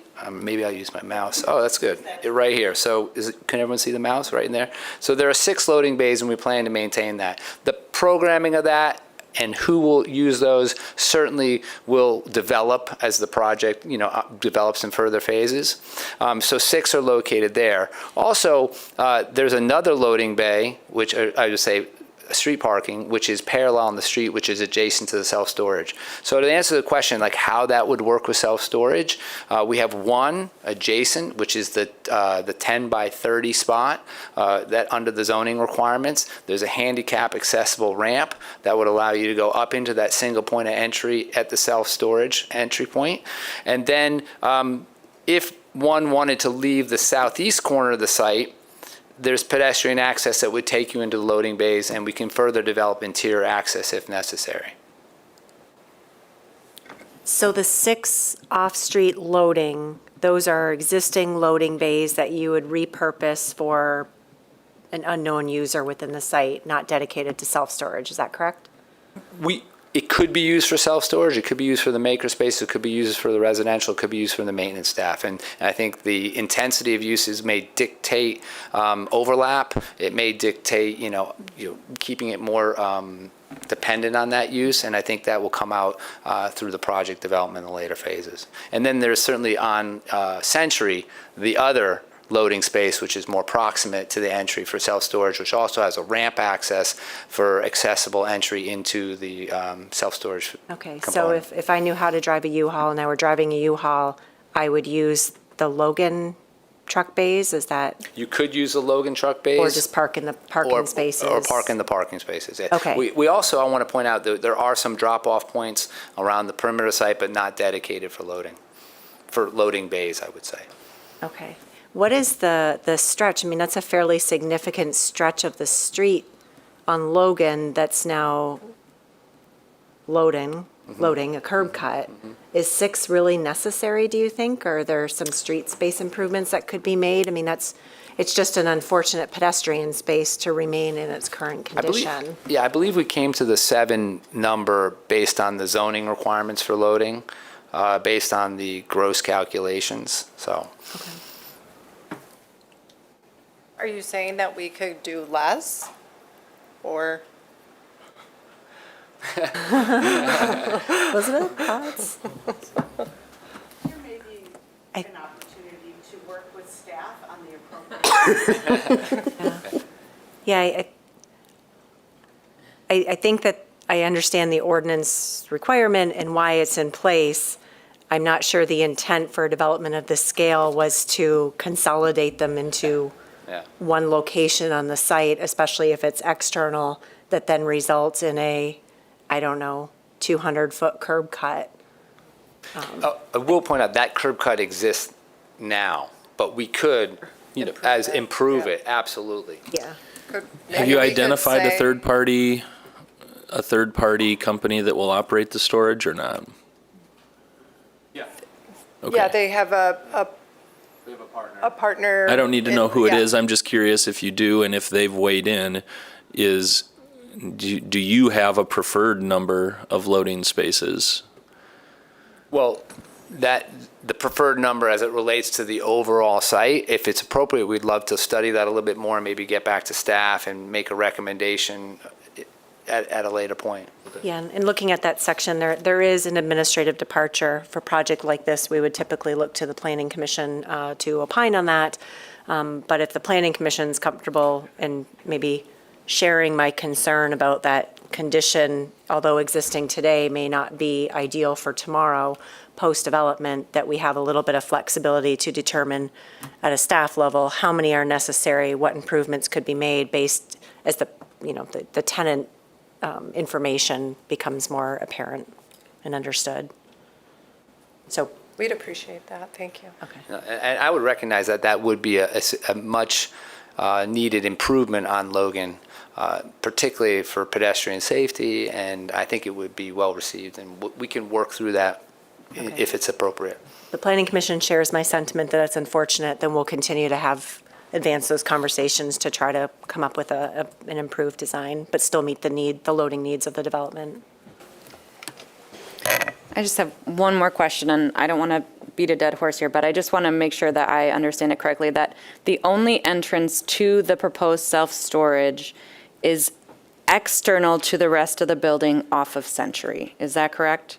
Okay. But I do want to say, based on building code requirements, there are egresses that are noted on the plans, but they're not to be used for public entrances. Okay. Got it. Thank you. Sorry, one more question, self-storage. I believe on your plans, it discussed an area immediately adjacent Century that said maybe self-storage, maybe office use, and I just want to confirm that it's not your intent to have self-storage units along that facade wall, that there would be transparency in active use available? Absolutely. No, that is, I think it's a very unique space. It's that one-story infill that occurred between the wings on either side, and there's a great opportunity for an impactful use. It could be a business use, it could be an amenity, but we agree that its best use is not to be self-storage. Okay, so the plan that I'm looking at behind you, or that, where did it go? On the right-hand side of that sheet says self-storage with related office. Yep. They want to make sure that we're not storing things in these front of these windows or anything that would be Exactly, active. and I was just going to read that, with related rental office, and that was the reason for that note, is because that is the entry, that's where the office would be, that's where people would be received. Yeah, Okay. exactly. Thank you. How many retail, so there's also retail along there. How many, or is that variable? We have retail in a couple different locations. I don't know if you want to go back to that first floor plan. You're talking within the self-storage? Along Century. Along Century, yeah. That Century, yeah. There you go. So in green, you can see, and maybe there's a larger one because there's some green. Oh, Yep, I there see. you go. Okay. Yeah. So this in the rendering, maybe I can even show the rendering, it's a really, which we didn't get to go to that. There's, in the optional plan review, there's the rendering. One of the, I think, big improvements on Century is kind of highlighted in this rendering, which will relate to the retail uses, is that we've created what we like. This one is perfect. So currently, there's a lot of asphalt, and there's head-in parking along that whole street. And don't you have to go up some stairs? Yeah, and you got some thing? steps, and so what we thought was a great opportunity. We've called it the promenade, and what that allows is for, by doing that, we get accessibility with different accessible ramp entries that get up to a raised platform, and that raised platform is accessible with the retail spots. That's going to be a big improvement, number one. Yeah. The second improvement there is certainly the street trees along that edge where we'll have the parking. And by doing that, I think this is where the project could really, the number, let's say the NSF of all the retail units is identified in it, but through community review, and I think, John, you had made some great points about, there's a real need for 700 square feet, 1,000 square feet, maybe not 2,500, that we can really pair this in such a way that creates a really vibrant promenade, where retail people can flow out onto this little area. Goods could be exchanged and noted, and I think it's going to be a vibrant extension of the streetscape. Better connectivity to the ballet and. Oh, yeah. Fountains Across the street. and Rapid. And this corner also, I think another aspect of it, which we're happy to see, is that the entry into the site from the train station is also going to be significantly improved. So we have another pedestrian extension that's going to occur leading into the center of the site where the public courtyard is going to be. Yeah, great. All right, any other comments or questions right now? Okay, thank you. Thank you. I'll open up the public hearing. If you're here today about this case, come forward, state your name, and share your thoughts with us. I'll close the public hearing. Commissioners, staff, other questions or discussion? I just had a comment. I think that when this kinds of things happen, and I prefer this actually to what we sort of had, that we had gone through already. So I think that it's like one of those universe delivers kind of situations where you guys have figured out how to take something pretty tough and actually make it, I think, a lot more user-friendly and optimal for that space. So thank you for your creativity. Yeah, I was a little skeptical about the self-storage, but especially with impact on residents, I'm feeling kind of the other way, that I feel bad for the residents that are on the 5th floor and have to come all the way down to the outside to get to their storage unit. But I do, I appreciate that it's complicated in that building, and that doing self-storage this way has the least amount of impact in terms of design and what people are seeing from the outside. So I'm comfortable with it. I'm also very comfortable with allowing the 5 stories. And as the applicant said, we approved 6 before, and yeah, I'm not worried about it. I'm excited to have so much residential near the transit station. I think that this is a great opportunity. It's kind of a bummer that we have so much non-residential development around the transit station, and so it's good to see that we'll have some residential there. Well, and with emergency egress, there could be opportunities internally to use like a key fob system so that tenants have greater access throughout the floors. That's something that they could explore. Yeah, we can explore that if it's of interest. I would not make it a condition of approval. One of our standards for optional plan review, because we don't do these all that often, is that the request is necessitated by a condition related to the site or structure and is not a means to reduce cost or inconvenience. So I think that Lene very specifically hit that explanation, and I appreciate that. I know, Kristen, you had some thoughts on height in this area. Are you willing to share those? Yeah, we've had discussion internally as the planning department as to whether or not we should be allowing 5 stories by right in our transitional city center zone districts. We had a very similar conversation a couple of blocks away for the 10 McConnell site about whether height increases are appropriate and in some ways needed to be able to achieve the density, the residential densities that the city needs as well. So we've had some preliminary conversations about that, about adjusting that transitional city center height requirement, and not to necessarily increase the height of the TCC, but to eliminate that bonus structure, to make it easier or eliminate a hurdle, structure that you have to earn that height as it currently is in the ordinance. I think that there's some merit to that. We had very similar conversations with our traditional business area where we used to allow 3 stories or 4 stories with a bonus. And what was it, almost 2 years ago now, we eliminated that bonus structure to simply allow 4 stories in our traditional business areas, and that's eliminating, cost and increasing possibilities for increased density. So I think, overall at an intersection like this with Wealthy, having the grade challenges, Granville, both high-volume streets, I have no concerns about a 5-story generally.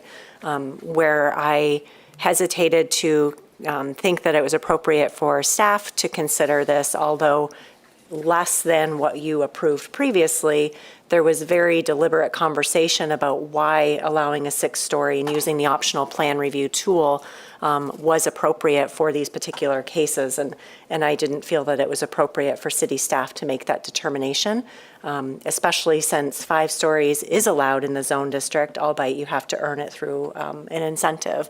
And so I really felt that it was necessary for the Planning Commission to determine whether the facts today surrounding the need for the development and all this, the specificity of it, in this case going from 6 stories to 5, I wanted to make sure that those findings didn't materially impair your previous decision.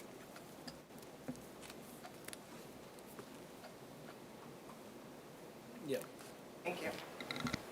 I don't want to muddy the water, but if the ordinance were to change down the line and 5 stories were by right, would there be a way to remove our OPR so that we wouldn't come back to have to make changes?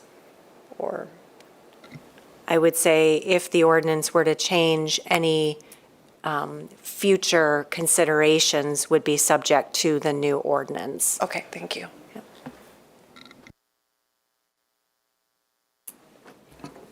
All right, any other discussion?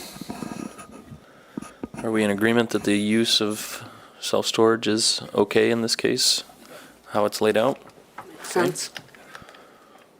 All right, so we'll have to take these individually. So we have draft resolutions for both the self-storage and for the optional plan review, the SLU. Which one do we do first? Do we want to do the Logan? Choose your adventure. Your own adventure. Yeah, let's do it. I love this. I think we have the self-storage first on the agenda. Why you got to wreck my Okay, dreams? well, then I guess that's what we have to do. Okay, now therefore it be resolved that the Planning Commission approves the request of SBAM SB LLC, John Gibbs, for site plan review and special land use approval, including a parking reduction to convert a portion of an existing commercial building at 211 Logan Street Southwest into a self-storage facility for the following reasons. 1, the proposed use will be consistent with the purpose and intent of the master plan and zoning ordinance because the zone, including the zone district, because the proposed use will bring a vacant building back into productive use. 2, the proposed use will meet the site plan review standards of Section 51208E because site elements are designed to promote safe and efficient movement within the site and at its access points. All elements of the site design are harmoniously and efficiently organized in relation to the size and type of lot character of the neighborhood and adjoining property, and the type, size, and proportions of the buildings. The proposed use will be compatible, harmonious, and appropriate with the character and uses of the neighborhood, adjacent properties, and the natural environment because the proposed use will support the planned character of the district and as an additional residential units are being constructed in the vicinity, there's a need for the self-storage use. The proposed use will not have potentially adverse effects on the neighborhood because the proposed use will occur in a completely enclosed building and will provide an indoor storage option in a residential area. The proposed use will not be detrimental, hazardous, or disturbing to existing or future uses or to the public welfare by reason of excessive traffic, noise, or visual clutter because the use is located on a major street and the property is already improved with existing buildings. The proposed use will not adversely affect the walkability of the neighborhood, impair pedestrian circulation patterns, disrupt the continuity of the urban street wall, or otherwise hinder the creation of a pedestrian-oriented environment because the use will be occurring in an existing building. The proposed development will not be detrimental to the financial stability and economic welfare of the city because the proposed use will provide new investment in the area and bring an underutilized property back into productive use. Be it further resolved that the following conditions of approval shall apply to this project. Set A on your screen. Right. A, standard conditions, set A, approvals, which will be shown on the screen here momentarily.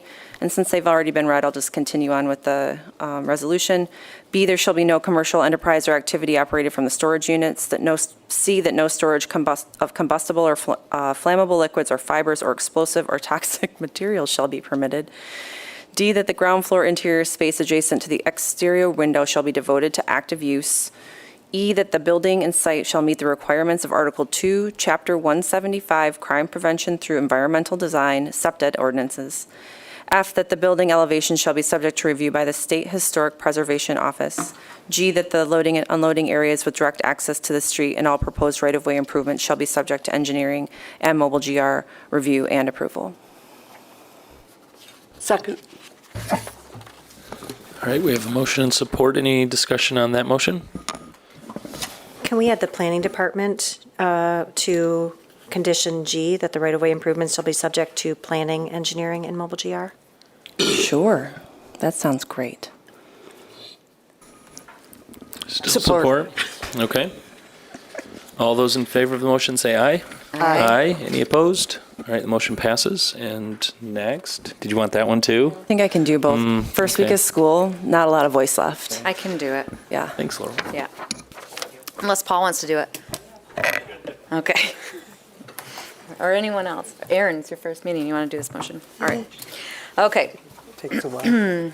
Now therefore be it resolved that the Planning Commission approves the optional plan review request of SBAM SA LLC and SBAM SB LLC, John Gibbs, to modify the site layout, building placement, and building element requirements to facilitate the construction of 2 new 5-story buildings and a single-story building at 440 Cesar E. Chavez Avenue Southwest and 188 and 190 Wealthy Street Southwest for the following reasons.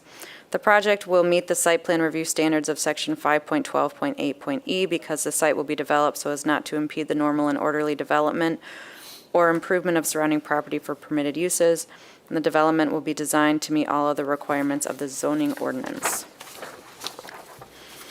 The project will be consistent with the purpose and intent of the master plan and zoning ordinance, including the zone district, because the project will be consistent with the multimodal transportation goals promoted by the master plan and be consistent with the Granville Avenue area specific plan as it provides infill development and a continuous street wall along Granville Avenue. It includes mixed-use residential, commercial, and makerspace, and it will extend the street space, elements of street trees, bike lanes, and public spaces to better knit together the neighborhood and Hartside. The project will be compatible, harmonious, and appropriate with the character and uses of the neighborhood, adjacent properties, and the natural environment, because the project will exceed the minimum required open space and tree canopy and will provide a variety of outdoor amenity areas for formal and informal gathering. And as a transition to the predominantly single-family detached residential neighborhood of Roosevelt Park, this development sits at the gateway to Hartwide and successfully bridges 2 unique neighborhoods, honoring the existing historic building stock while introducing a new opportunity for living, working, and leisure. The project will not have adverse effects on the neighborhood because the proposed heights and intensity of the use are appropriate to their surroundings. Adequate vehicle parking will be provided on-street at grade near the courtyard and within a parking structure. The buildings will be architecturally designed to be compatible with the historic buildings on the site.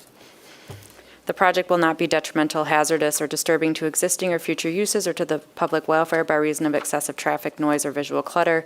Because the intensity of the use is appropriate to its surroundings with access to multiple streets, the permitted and planned uses are allowed within the TCC district and will not include any use which is detrimental. Traffic will be dispersed on 4 sides of the block, and the streets are built to accommodate the additional traffic as they include multi-lane arterials.